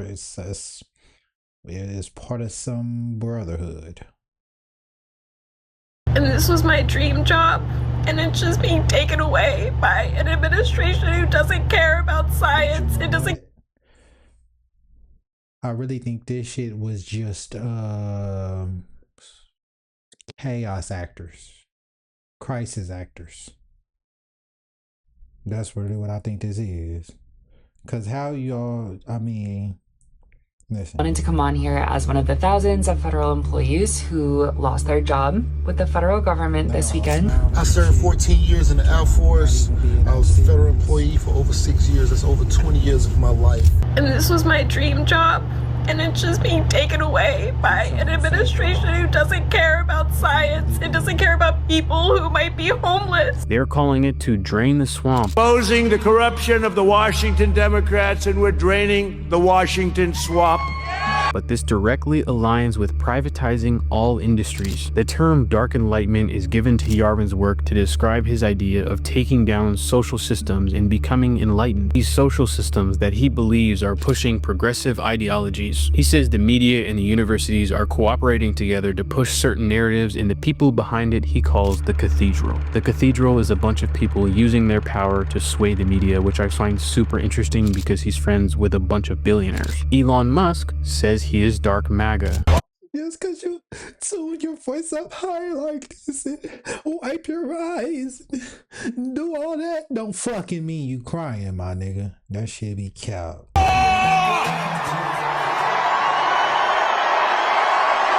I'm not just MAGA. I'm dark, gothic MAGA. Dark Enlightenment, Dark MAGA, I mean, come on. A while back, Elon Musk tweeted, "Take the red pill." Curtis Yarvin is the one who coined the term red pill for conservative media. Now, I don't know how many things have to line up to acknowledge Yarvin's involvement with people in high power. Is this concept of red pilling. I accidentally red pilled myself. You always have a red pill moment, whether it's suddenly you realize that your child at school is being called a different name that doesn't correlate with their gender, or you suddenly realize you got passed over at work for a promotion because you're white. And these housewives who were red pilled during the pandemic. Elon voices a lot of Yarvin's opinions, which makes sense because he has a Now you see where that real red pill shit come from.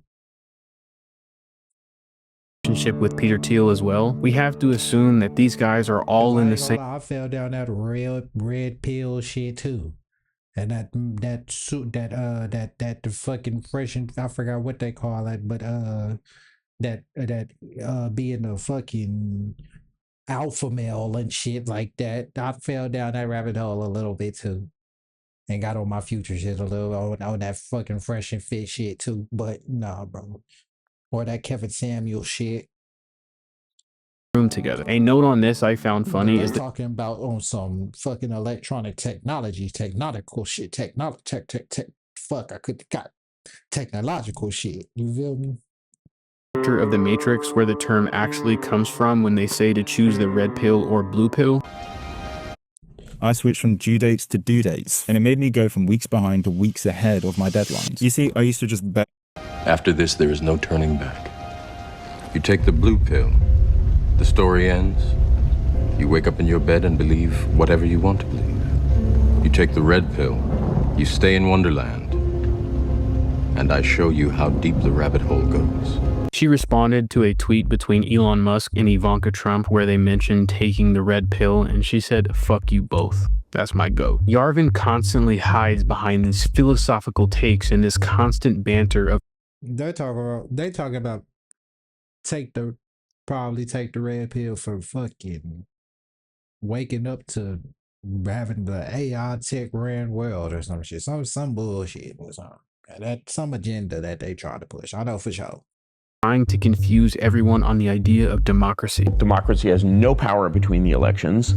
Then ideally in an election, it has all the power. In fact, it has almost no power because actually it's like, I was used to saying democracy can no longer be trusted and it will eventually fail. And all these guys repeating the same thing of what even is democracy. Democracy with good government. When you use that word, you're using a very tricky word. When you use the word democracy, of course, you're using a very, very loaded and complex word. One suspects that democracy, whatever that means. If the bureaucracy is in charge, and then what meaning does democracy actually have? The reason Yarvin and many others talk like this about democracy is to change America's opinion to try to push the idea of living under an autocratic monarchy under a bunch of tech freak billionaires. He has had the same opinions on all of these issues for the past 20 years. No matter how much he learns or reads, his opinions never change. That is the sign of a dumb person. Learning history and philosophy is to take pieces of it and try to make the world a better place for everyone, not just rich people,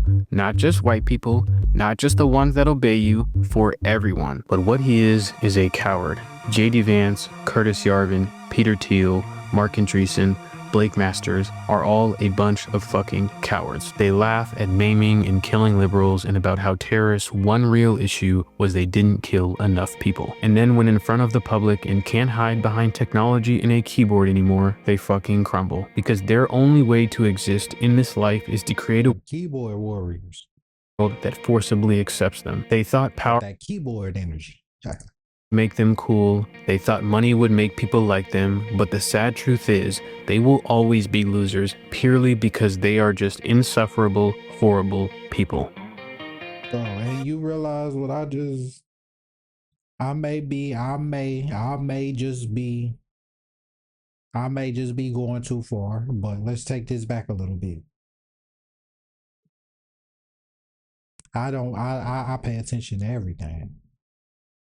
You see that symbolism? Yeah. I pay attention to everything. Nigga did one symbolism. Nah, yeah. You know, you hold a gun to my head. I'll vote for Trump. I'll still I don't know. Be less involved.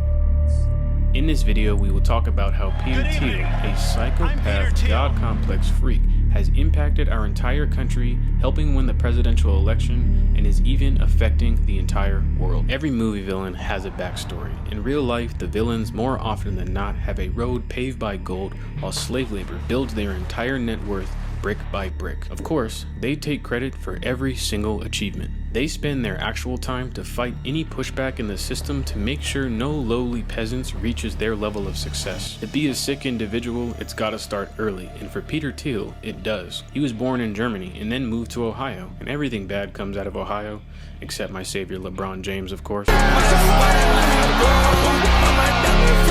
His corruptness started when his engineering father, Klaus, moved them to apartheid South Africa. So I've been editing this video, and as I've been doing in on it. LeBron James, even in on research about Klaus, his father, I've come to realize that he's from the Nazi Party. He moved because the Nazis lost the war, and he was a Nazi. A large amount of Nazis moved to South Africa after the war, so much so that German was the second most spoken language in the region they were in. Which, as you could guess, he was not moving to South Africa to be oppressed, but to do the oppressing and make money off of slavery. There's another rich freak out there who learned how to oppress folks from South Africa, and sadly, we all know him. Elon Musk, the king of failing upwards, who we will talk about later in this video, because the dynamic of their relationship is really weird.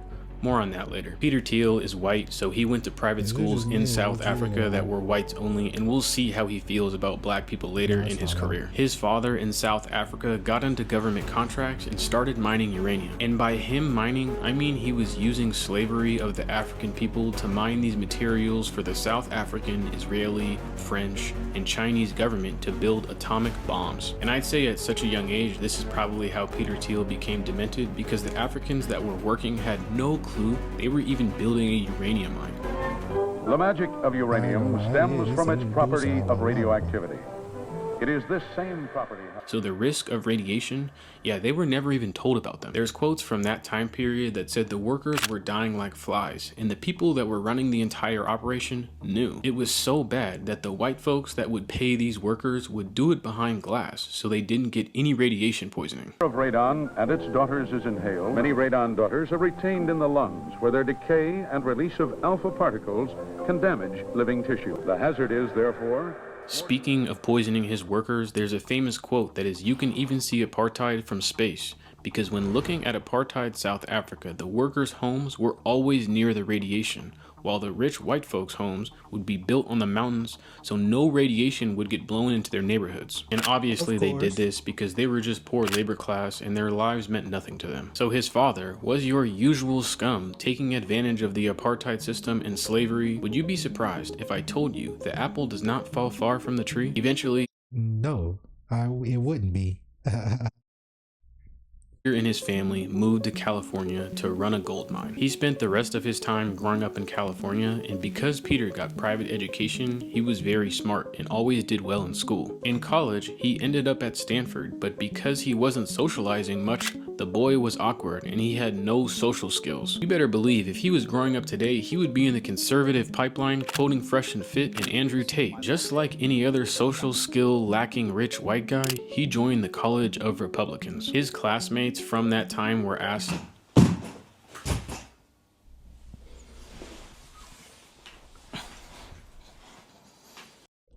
I spy on my competitors every day over coffee. Let me show you what I do. So I use this website, similarweb.com. They have a My light fell off the wall.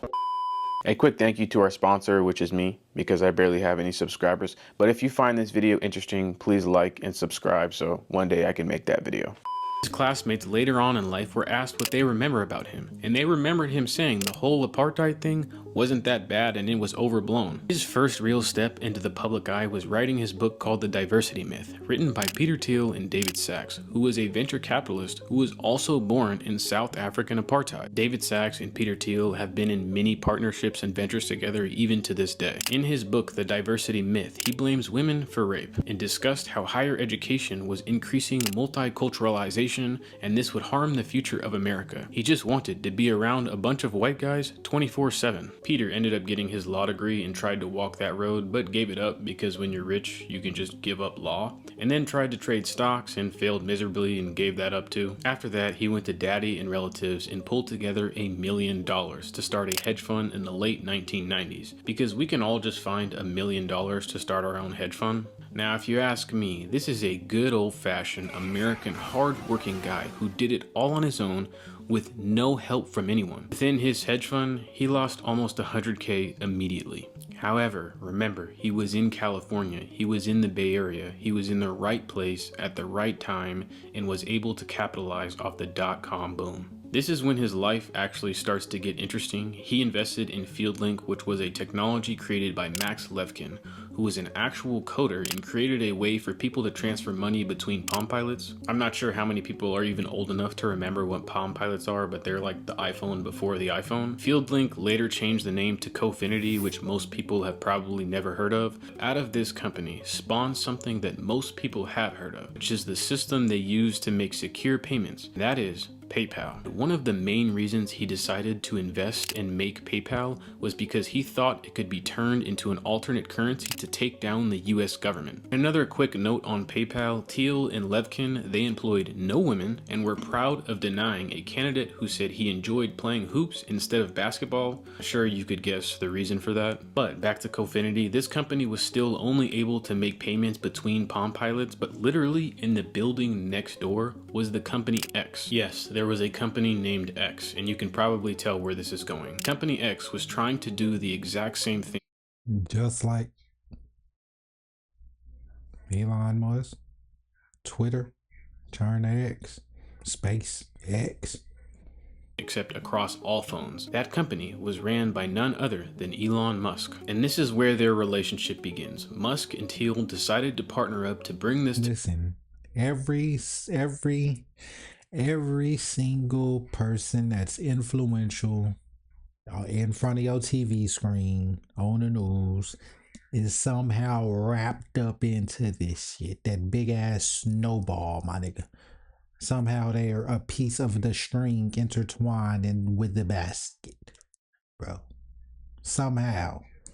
To all devices. Even back then, Elon Musk was a madman. He had aspirations to make PayPal so big that no one could stop them, and they did this by paying people to sign up for PayPal. They were paying people to sign up for their product. Eventually, their user base became massive, with most of their payments coming from porn and gambling. They decided to shift into taking a small percentage of every payment that went through their app. Banks and other partners were not happy about this. Elon's idea actually worked. The company had grown so much that they became untouchable. Their partners in the banks just had to accept it. Elon Musk partnering up with Peter Thiel ended up having its own risks. Thiel and his rich, backstabbing snake board members partners who worked the company. How this nigga hairline like this? That nigga ain't even old yet. His hairline look better now than it did then. What the fuck? Nigga got filaments in that shit. Had grown so much that they became untouchable. Their partners in the banks just had to accept it. Elon Musk partnering up with Peter Thiel ended up having its own risks. Thiel and his rich, backstabbing snake board members of PayPal, which they called themselves the PayPal Mafia, decided to boot that definitely look like a motherfucking mafia. Look at this nigga over here. He look like he don't play no games, boy. He look like he look like what? Like this nigga right there. This nigga surrounded with some niggas, boy. They got the total tracksuit on, nigga. This nigga back here, you know it's no game. A whole little Adidas tracksuit, nigga.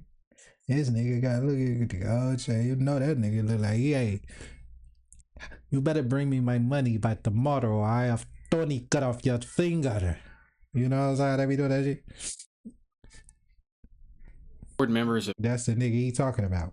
PayPal, which they called themselves the PayPal Mafia, decided to boot Elon Musk when he was on vacation with his first wife. Back then, Elon called it a coup, and he would later say in an interview he was so furious that he had thoughts of assassination. But of course, Elon has no spine, so eventually he came back to Thiel and said, "I'm sorry, Daddy, for being rude," which was the smartest thing he could do because eventually Thiel would come to the rescue and save him. One of the most important parts of the PayPal situation was how Peter Thiel managed to stack $5 billion of straight cash in a Roth IRA account. The Roth IRA account was created for low and middle class Americans to try and stow away money for retirement. But of course, these freak billionaires found every way to take advantage of it. In Thiel's case, just like they do with everything, find a loophole or a way somehow to get out of something. They can find a loophole, a way out of taxes, while we still gotta pay them motherfuckers. he forced the PayPal board to give him money to buy stocks in the company pre-IPO, which is before they go public, and then also took money from his own Roth account to buy over 500,000 stocks, which was illegal if you controlled the company, but at the time, he didn't. He found the loophole. Thiel was a trendsetter at this. Him and many other rich people took advantage of this system. In the coming years, Congress loosened the laws on this, so Thiel repeated this multiple times with multiple different companies. Any gains made in Roth IRA accounts are not taxed. So he will have access to that account with $5 billion when he turns 59. Peter Thiel is 57. Back to the main storyline. Eventually, PayPal was bought out by eBay for $1.2 billion. Elon made a lot of money selling PayPal, and he decided to start funding SpaceX. SpaceX was burning through cash, and eventually got to the point where Elon couldn't fund it anymore. He didn't have the money to do the fourth launch. His company should have been cooked, but here comes the same man he said he wanted to assassinate to the rescue. Thiel and friends gave Elon Musk $20 million and allowed him to successfully launch his fourth rocket. 2, 1, 0. We're at stage 1. After this successful launch, the government gave him a $1.6 billion contract, and Thiel's investment company now owns 10% of SpaceX. Thiel's connections don't stop there. He was also an early investor in YouTube, LinkedIn, and he was the first outside investor of Facebook in 2004. If you think about social media in terms of the algorithm, there's only one he doesn't have his hands in, and that's TikTok. But I want to say a very strong doesn't have his hands on it yet. I could go on and on about Thiel's history, but it's time to talk about how we see Thiel. I'm pretty sure, but nah, he might not yet, but he might.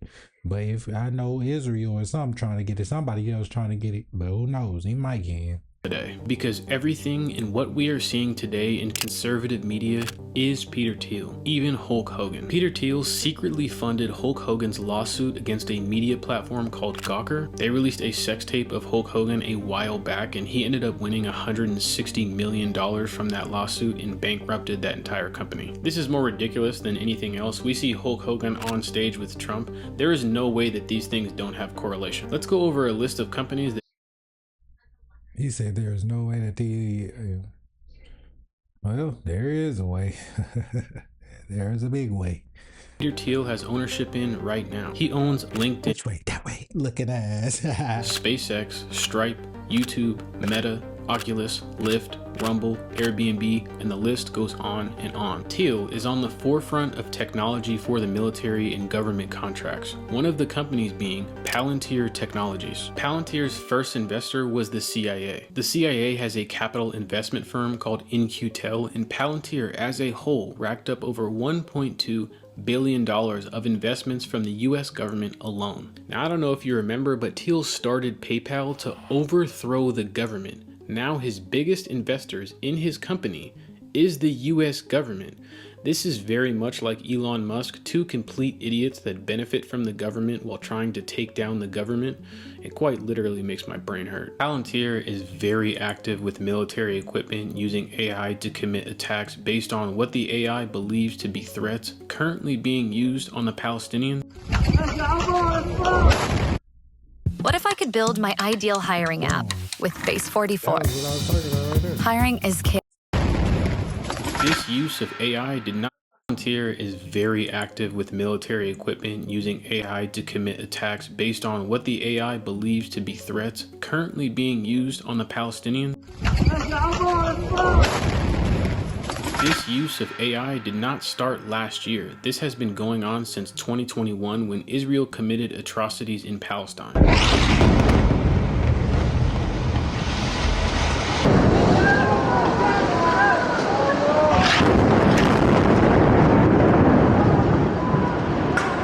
And back in 2021, Israel said that the use of this technology... Now, once again, I don't know. Let me go back and look at that.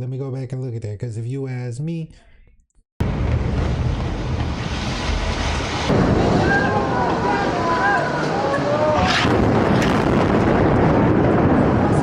to do some shit like that either. So it definitely could be a real bomb, but I don't know, bro. I don't know. It's probably like I was explaining earlier, like it was like a dummy bomb. It wasn't that big, but they also, or the explosion ain't really that big. It's just because they got some, how he explained earlier, what a dummy bomb was, some chemical, whatever, all the leftover bullshit that ain't really that much. It don't matter. You feel me? The leftover material and shit. So they probably got some C4 there, and they got people that's in on it and people that's not in on it, which they still a part of it because they're the what is they called, the background actor. They the background actors and shit. So I don't know, bro. But it definitely could be real, because I definitely wouldn't put it past the government either. If they would do it on their own citizens, why wouldn't they do it on other people? I mean, they have done it on other people, so.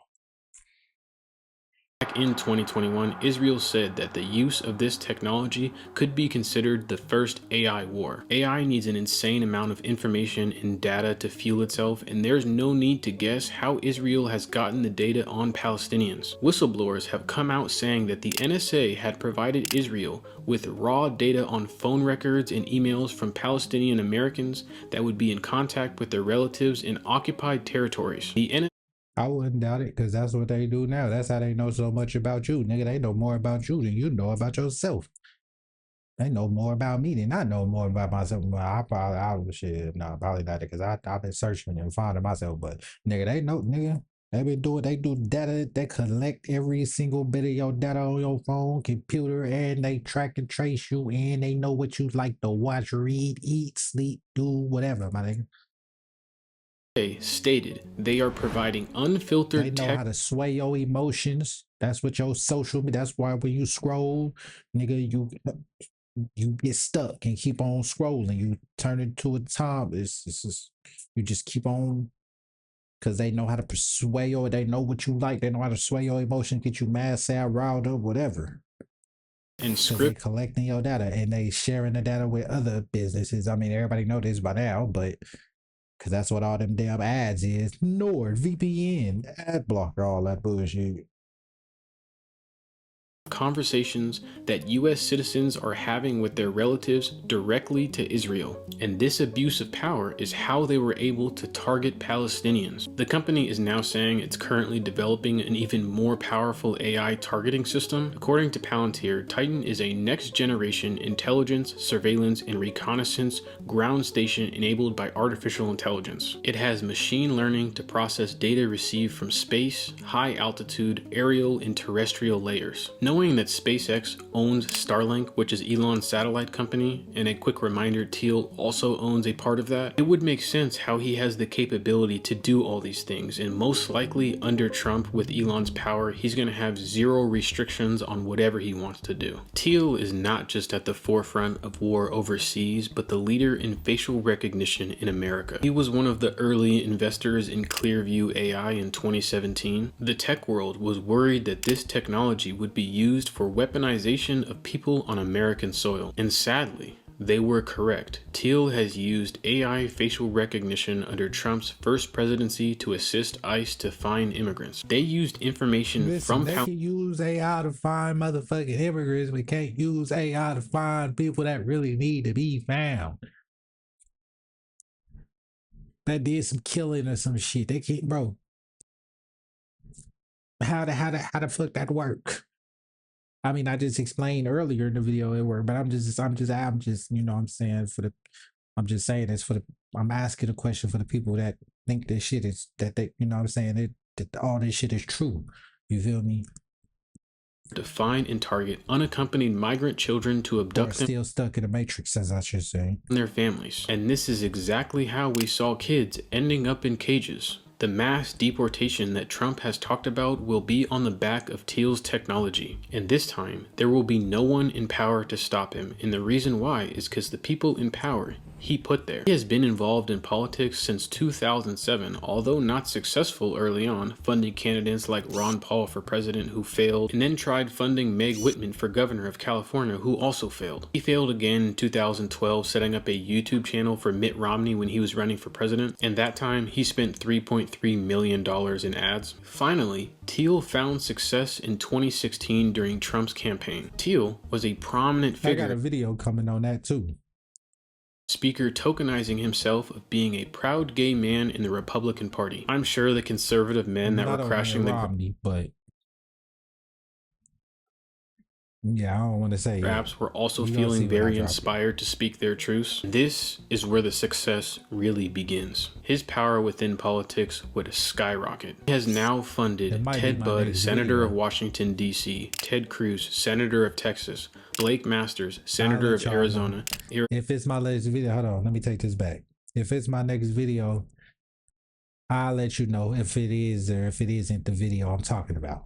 Politics would skyrocket. He has now funded Ted Budd, Senator of Washington, D.C., Ted Cruz, Senator of Texas, Blake Masters, Senator of Arizona, Eric Schmidt, Senator of Missouri. He has funded these House of Representative numbers: Tom Cole, Mike Gallagher, Harriet Hagman, Brian Harrison, Joe Kent, Kevin McCarthy, Chris Stewart, Michael Waltz, Patrick Witt. One of the most important ones is I'm not saying that because them motherfuckers was either buck out this shit or look crazy as hell.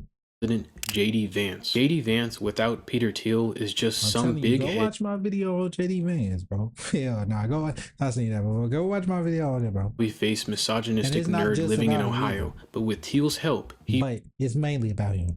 Rose to riches. JD Vance, prior to getting involved in politics, decided to open a venture capitalist firm. Can you guess who gave the seed money to start it? It was none other than our boy, Peter Thiel. After that, Vance decided to run for Senate in Ohio. Thiel gave his super PAC $15 million, the most ever in a senator race. Thiel is directly connected to JD Vance receiving the nominee to become vice president. And this is where it gets a little weird. In 2024, Thiel says he is taking a step back from politics and won't be donating to Trump's campaign because all of a sudden, he thinks money won't help win this election. And this is just what I believe. He decided to not invest his money publicly because he is investing his money in the background, funding right-wing influencers, podcasts, and journalists. And that's what I said earlier. They in on it too. Let's do shit. I took it back too far. His money in the background, funding right-wing influencers. Like I couldn't name them all, but yes, Ben Shapiro, Nick Fuentes, probably Ian Carroll as well, but definitely Candace Owens, motherfucking. If they own some political shit like this, most likely they yeah. Podcasts, and journalists, and even building an entire university. Co-founder of Palantir, Joe Lonsdale, created Texas University as a non-woke alternative college and has raised some $200 million to teach forbidden courses by people like Mark Andreessen. Thiel also gives scholarships and is an active donor to this. Interesting. Thiel also has an insane amount of connections. Yeah, I'm out to do my research on that. He said, what, Texas A&M? Because I think I heard of him, but to teach forbidden courses and has raised some 200 Texas University as a it's okay.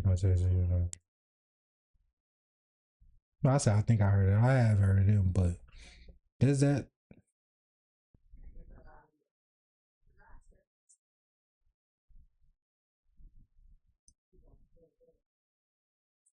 okay. Makes sense. It says a major public research university known as the #1 public university in Texas and a top U.S. public institution offering diverse programs and strong research, particularly in computer science and energy. Okay. Makes sense.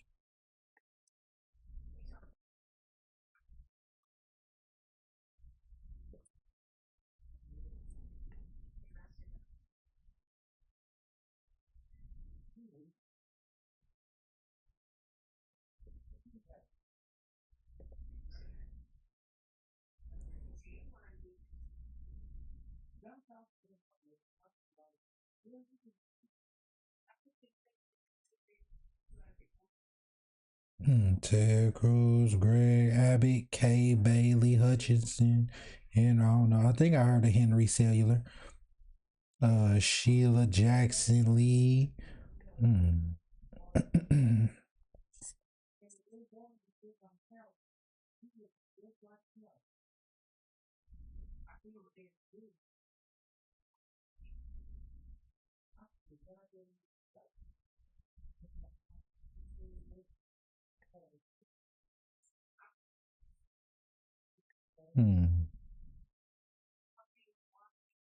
I don't. Larry Bird. Oh no, Lady Bird Johnson. Okay. Laura Bush, Janet Joplin, McConaughey, Matthew McConaughey, Michael Dale.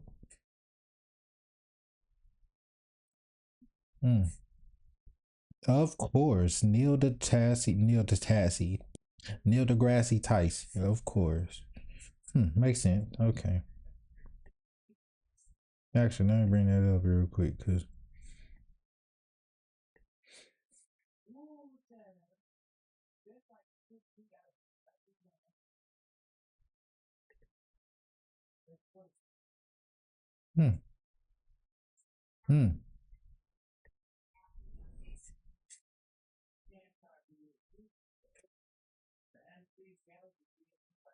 No, I can't. I can't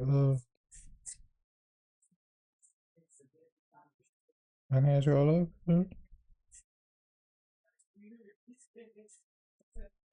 Okay, so am I tripping, or is this sitting in a pentagram type square, or am I tripping? I might be tripping, but Texas A&M look like it's sitting there. I mean, you see who you see. They say who funded it, so I wouldn't be surprised. Non-woke alternative college and has raised some $200 million to teach forbidden courses by people like Mark Andreessen. Thiel also gives scholarships and is an active donor to this college. Thiel also has an insane amount of connections to the people that Trump is bringing in to run different parts of the government. For example, Trump has chosen Jim O'Neill to work alongside Robert F. Kennedy for the Department of Human and Health Services.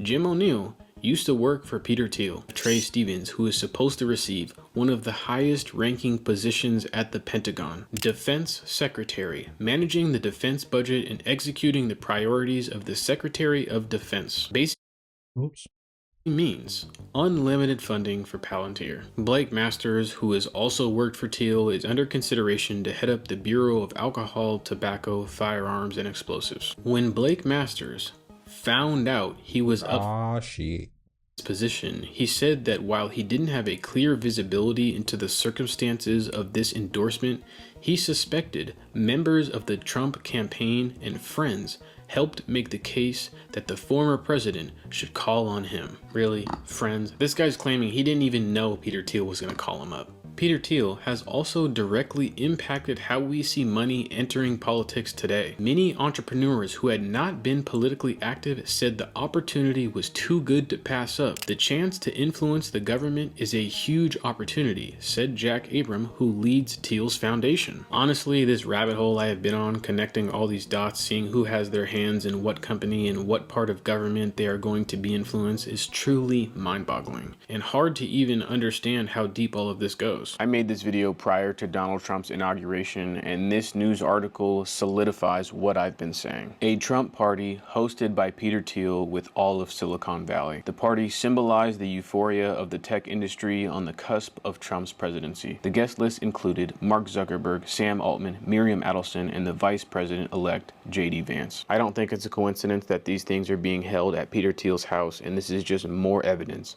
that I believe that Peter Thiel is the one who is running our government. My nigga Faisal, so I wouldn't be surprised if he part of this. Cause like I said, I'm gonna make the video and I'm gonna break this shit down more specifically, but I wouldn't be surprised if he part of this either.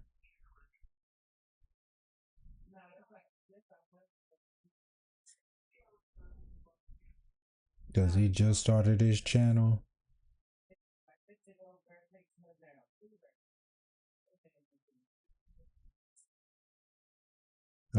So let me see what this one's talking about.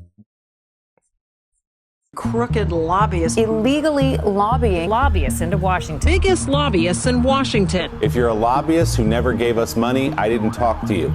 If you're a lobbyist who gave us money, I might talk to you. Welcome to the revolving door, the soul-sucking, profit-seeking industry that we've all been overtaken by. So let's go over how every single one of you watching this is being robbed. They use every connection. You probably not, but that one out symbolism, I caught that shit, so I'm not sure. But friendship. I don't want to just throw that title on them like that, and I'm not for sure.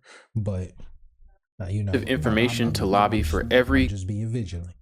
Contract possible. Last year in 2024, companies spent $4 billion on lobbying, the most that's ever been spent. The reason why they're spending so much is because they're being rewarded. There are over 13,000 lobbyists fighting, scratching, crying, doing anything to scam taxpayers by the revolving door. The trick here is they never actually leave either position, they just remain in the revolving door, allowing them to lobby and shift billions and billions of dollars from the government. This money goes to massive corporations and overflows into the pockets of executives, but who's doing it and how does it affect all of us? I'll tell you, they aren't lobbying for funsies. This is purely for financial gain because ex-government officials get fat contracts when they sign with private companies. The secrets and relationships they made when they were in high-ranking government positions is usually worth a lot of money. A lot of these retired U.S. military personnel have expertise that these countries really value as they try and expand their own militaries. It's a new revolving door,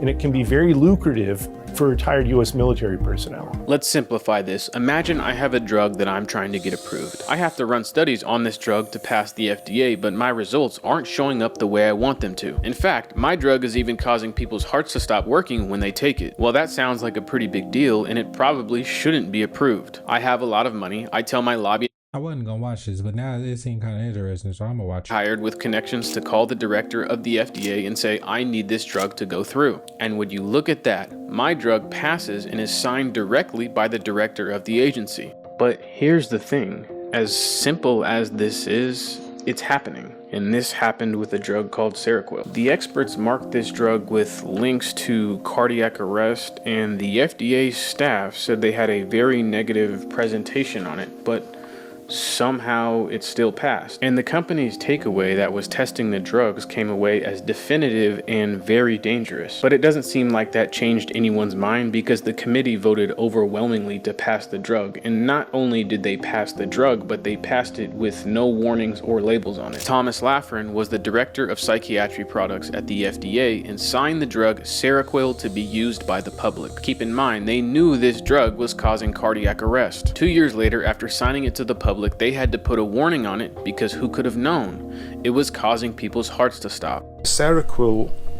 was like a double whammy in causing my bad health and my bad cholesterol numbers. So like I said, if you are taking Seroquel for I remember them talking about this too. I think I remember Seroquel. No cap, I think I remember that shit. Period of time, please do get your cholesterol levels checked. Because like I said, for me, it wasn't going to be a case of you might have a heart attack. I was told you will have a heart attack. And that is all down to that poison they call Seroquel. But for people like Laffren, this is no problem because he just quit the agency and started a consulting firm working with drug companies. And one of his clients is, you guessed it, the same company that made Seroquel that he personally signed through in 2009 that was killing people. Now his agency helps drug makers on how to navigate FDA approvals and just hires people straight from the FDA. That trust comes from knowing that teams of doctors, biologists, chemists, pharmacists, and other health scientists at the FDA are working tirelessly to protect the health of the American public by making careful, informed decisions about which new drugs to approve. This is to help him get insider information and continue his relationships to keep lobbying. There is an insane amount of money in this industry. In 2024, there was $150 million paid to lobbying for pharmaceutical companies alone. We are talking big money. Lobbying has no Democrat or Republican alliance. Do not get it twisted. While there are some outliers, this is happening among most elected officials. Between 2023 and 2024, lobbying money for politicians was almost split evenly between both parties. $7 million went to Democratic candidates, while almost $9 million went to Republicans. American politics seem to be so heated and split, it's amazing they can agree on one thing, and that's getting rich. Let me give you one example. Lobbyists. We pay. Definitely gonna agree with that. If they can't agree with nothing else, it's gonna come together and agree on how they can fuck us over to get some more money for sure. United States, by far the highest prices in the world for prescription drugs. This is an issue I've been working hard on, with some success. Take a wild and crazy guess. How many lobbyists are there from the drug companies in Washington, D.C.? Well, over 1,000. Over 1,000, right? There are 100 members of the Senate, 435 members of the House, 535 members of Congress. There are 1,800 well-paid lobbyists representing the drug companies, including former leaders of the Republican and Democratic Party. That is why, one of the reasons why, we pay the highest prices in the world for prescription drugs. If you are learning anything or are even entertained, please subscribe. This is kind of a longer part series. Once you understand the revolving door, I'm going to talk more about kind of companies that benefit and people that benefit from it. Also, an absolute shameless plug. There's a link to my Patreon in the description. I don't know if I'll get a sponsor for these videos, but I'm going to keep making them. If you think it's bad in the big pharma industry, the defense sector in the US, such as the Pentagon, is disturbing. About 80% of 4-star officers that retire from the military. Now, once again, I don't want to pin that on my videos. I might have some, and I don't want nobody to pin that on me, so I'm gonna take that back. Are hired in the defense industry. Confirmation. Private firms. So after you get done dominating the world in the US military, you get to go take advantage of normal Americans and dominate them too. There is so many people being shifted around from business to government, it's really hard to keep track of who's doing what. And it seems by the time people are sounding the alarm about these things happening, the damage has already been done. But this is not some mysterious cabal that's running our government from the shadows. This is out in the open, they talk about it in the news and public meetings, so people know what's going on. The people in the government and big business know that Democrats and Republicans both accept money to push and lobby bills that benefit these massive corporations, just no one really cares. The reason this is important is because there's this... Nobody really cares, but this is really important. For a while, I didn't get into politics because I was like, I'm not getting into that stupid shit. But now that I'm in it and I'm out of the matrix, I'm glad that I'm into it because it can also wake you up and bring you out of the matrix as well. But I'm glad I'm paying attention to politics because I ain't gonna lie, that shit, it's good to know what's going on with your colonizer and in your colonized town, you feel me, or city, you feel me? Because if you don't know, they just gonna be able to do whatever, whenever, just like they have been doing for a cool minute now.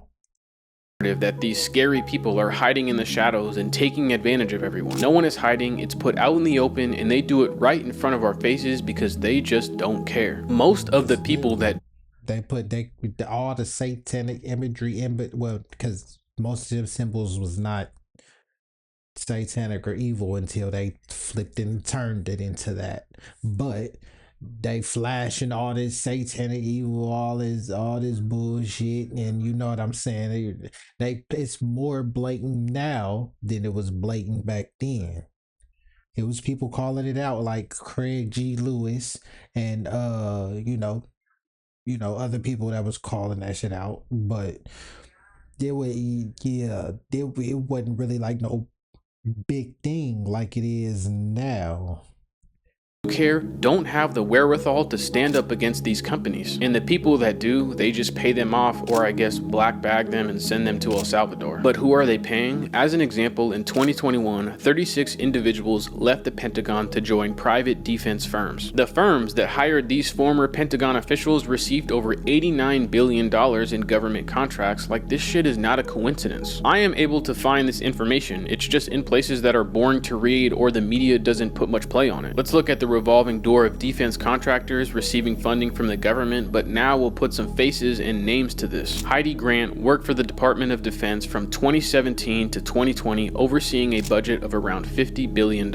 And during her time, she would hype up Boeing about how sick their killing machines are and their awesome military capabilities. She would talk about the F-15, calling it the most capable fighter in the world, but I'm sure she wasn't doing that for any reason, right? If you don't know, Boeing is in the top 5 federal contractors and has been ranked one of America's top exporters of arms. She told the agency that she worked for that she was discussing a contract with Boeing on July 29th, and within a day, she signed with Boeing. But I'm sure there was nothing going on prior to that, and every choice she was making was super ethical. So let's really simplify this. Companies hire ex-government officials or poach current government officials to work for their business. These former members then disclose insider knowledge about how to get these contracts, and then those companies are rewarded with billions and billions of dollars. One of the most important pieces is when they turn into lobbyists, they still have friends in the government. It's no different than if I worked at Nike and quit and went back to my old coworkers and asked them to hook me up with an employee discount. So they use their relationships to shape policies and legislation. We all have done that, so you can't say they ain't doing. My government wouldn't do that. My president wouldn't do.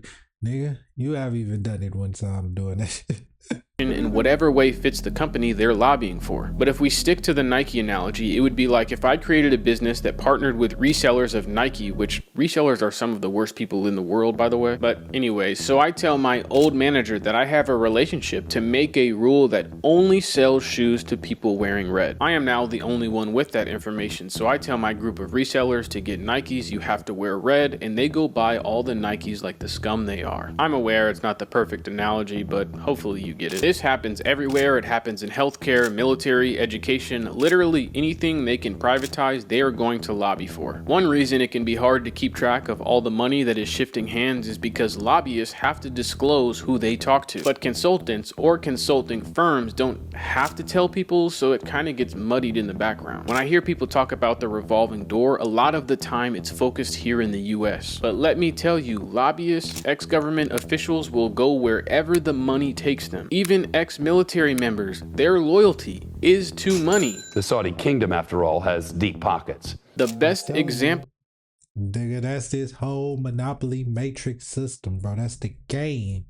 And to even play this game, just like in Monopoly, you have to care about money.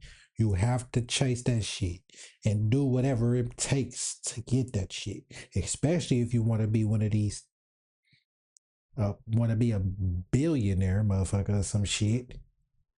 This is in Saudi Arabia. 15 retired generals and admirals work as paid consultants in their defense ministry. Now, Saudi Arabia may spend a shit ton of money to be portrayed as this nation that is ethical and really cool, but they have been actively committing genocide. And just like the US for the last 20 years, they have also been bombing the shit out of Yemen. And as of right now, in April of 2025, we are still bombing Yemen. On Saturday, the 15th of March, shortly after 1 p.m. Eastern Time, at the direction of the President, U.S. Central Command began precision strike operations against the Houthis to restore freedom of navigation and American deterrence. Without going into too much detail, I wouldn't put it past them to do it, but some of them ain't real, of course. Some of them is real, of course. Can we tell which ones? I mean, they all look probably pretty real because, you know, they can do that shit. But, I mean, I wouldn't put it past them, like I said, because if they're willing to do it to us or their own citizens, talk about Operation Northwood and plenty more, 9/11, motherfucking experiments, Tuskegee, COVID, motherfucker, we could probably go on for days. Or I search it, we could go on for days, but we know it's everywhere. If it's money involved, nigga, and a good amount, niggas are snake anybody or do whatever. Prince Mohammed bin Salman, the kingdom's ruler of Saudi Arabia, has funded proxy wars in the two nations of Yemen and Syria. This has caused a man-made famine that has killed over 85,000 children and put 10 million Yemenis on the brink of starvation.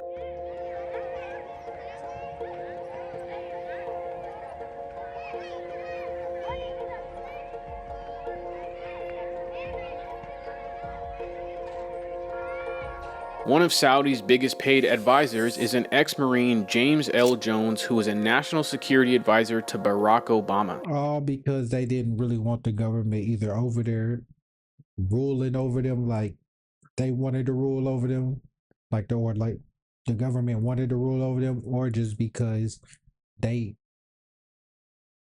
just don't, nigga, they might have, who knows, but nigga, it ain't just that nigga, the government, the nigga, them people, they really not just gonna go over there and bomb them people just because. Now, once again, they might, because the government is a piece of shit, but nah, it's always gonna be something involved, nigga. If they over there bombing or fake bombing people, is something involved that they trying to do or get.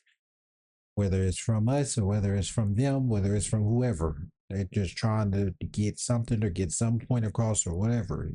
Is there right alongside ex-Army General Keith Alexander, who was in the Bush administration. George Bush and Barack Obama are both mass murderers, so I'm not surprised by their consultants. But it's important to know these ex-military members are working hand in hand with a Saudi regime that tortures and kills journalists. They implement any human rights activists who stand against Mohammed bin Salman. Any ties to America, you obviously have ties to Israel. Israel and Saudi Arabia have been trying to further their relationship even during a genocide, and the people of Saudi Arabia have not been happy about that. At this point, what more can we expect? There's a lot I could go into about Saudi Arabia and this guy, but that's for a different video. A lot of blame should be put on these lobbyists, but the issue is the policies in the US that allow this to happen. If you could take out lobbying politicians and government officials in America, it would pretty much be a better place overnight. The best thing I can compare this to is professional sports players not being able to bet on their own games because they're involved and they're privy to too much information. Tonight, the NBA is doling out a lifetime ban to Raptors forward Jonte Porter Jr. Well, this morning, Major League Baseball has permanently banned a player for betting on the sport. It's basically this. Guess what? They found a way around that, just like everything else we can do. They use their friend or told their friend to do something that they not gonna score this much points or go out fake hurt, or they is gonna try and score this much points or whatever the case may be. So they gonna find a way, and then they gonna bet on that and collect the cash prize and split it up or whatever the case may be. Thing. Allowing players to do this has and would impact the choices they make on or off the court or field. So we hold professional sports players to a higher standard than our government officials. We are essentially allowing politicians to do insider trading and betting, which at this point, to me, even that Colin Kaepernick shit was even a ploy. It was not a ploy, but like a fake. It was scripted. It was an act. Officials. We are essentially allowing politicians to do insider trading and betting, which at this point seems like most people will do in their positions. The best way to fix the problem is to eliminate it entirely the same way they did with sports betting. We can't just eliminate lobbying because it's a constitutional right and it's important. It's this abomination of what it's turned into. The revolving door that has allowed our government officials to not only take advantage of the system, but the people who voted for them needs to be stopped. Because to finish this video, I want to go over a few numbers. According to an anti-corruption organization called Represent. And why I think it was a script that called it Kaepernick shit is because even if they did for real take him off the team or lay him off, whatever, nigga, they could still pay him under the table or pay him as if he was there. I mean, it's they shit, they scripted it, so they can make and play or bend whatever rules they want. This video, I want to go over a few numbers. According to an anti-corruption organization called Represent Us, the ROI on lobbying is $760 for every $1 spent. So to put that into perspective, in 2024, $377 million was spent on lobbying. So the ROI, the return on investment for the companies that spent that money, is whatever this number is. And how does this affect your life and my life for everyday things? And it comes down to our tax dollars, because we are spending billions and billions of dollars to let these people give out contracts to their friends while we overspend on them. But please, don't just take my word for it. Go look into these things. Go Google this information, because I promise you, it is way worse than I'm making it seem. Oops. Well, yeah, man. So Crooked. that's the end of this video, though. That's all. Like, I don't know how long this was. Damn, 4 hours, bro. This is the longest one now. But yeah, man. I probably been lagging and shit. This motherfucking stream probably been laggy as hell. I hope not. I hope not. But anyways, though. Yeah, man. That's the end of this video, man. I hope y'all enjoyed it. If y'all did, man, I'm gonna catch y'all. Go watch some of my last videos for sure. And yeah, man, I'm gonna catch y'all on the next one.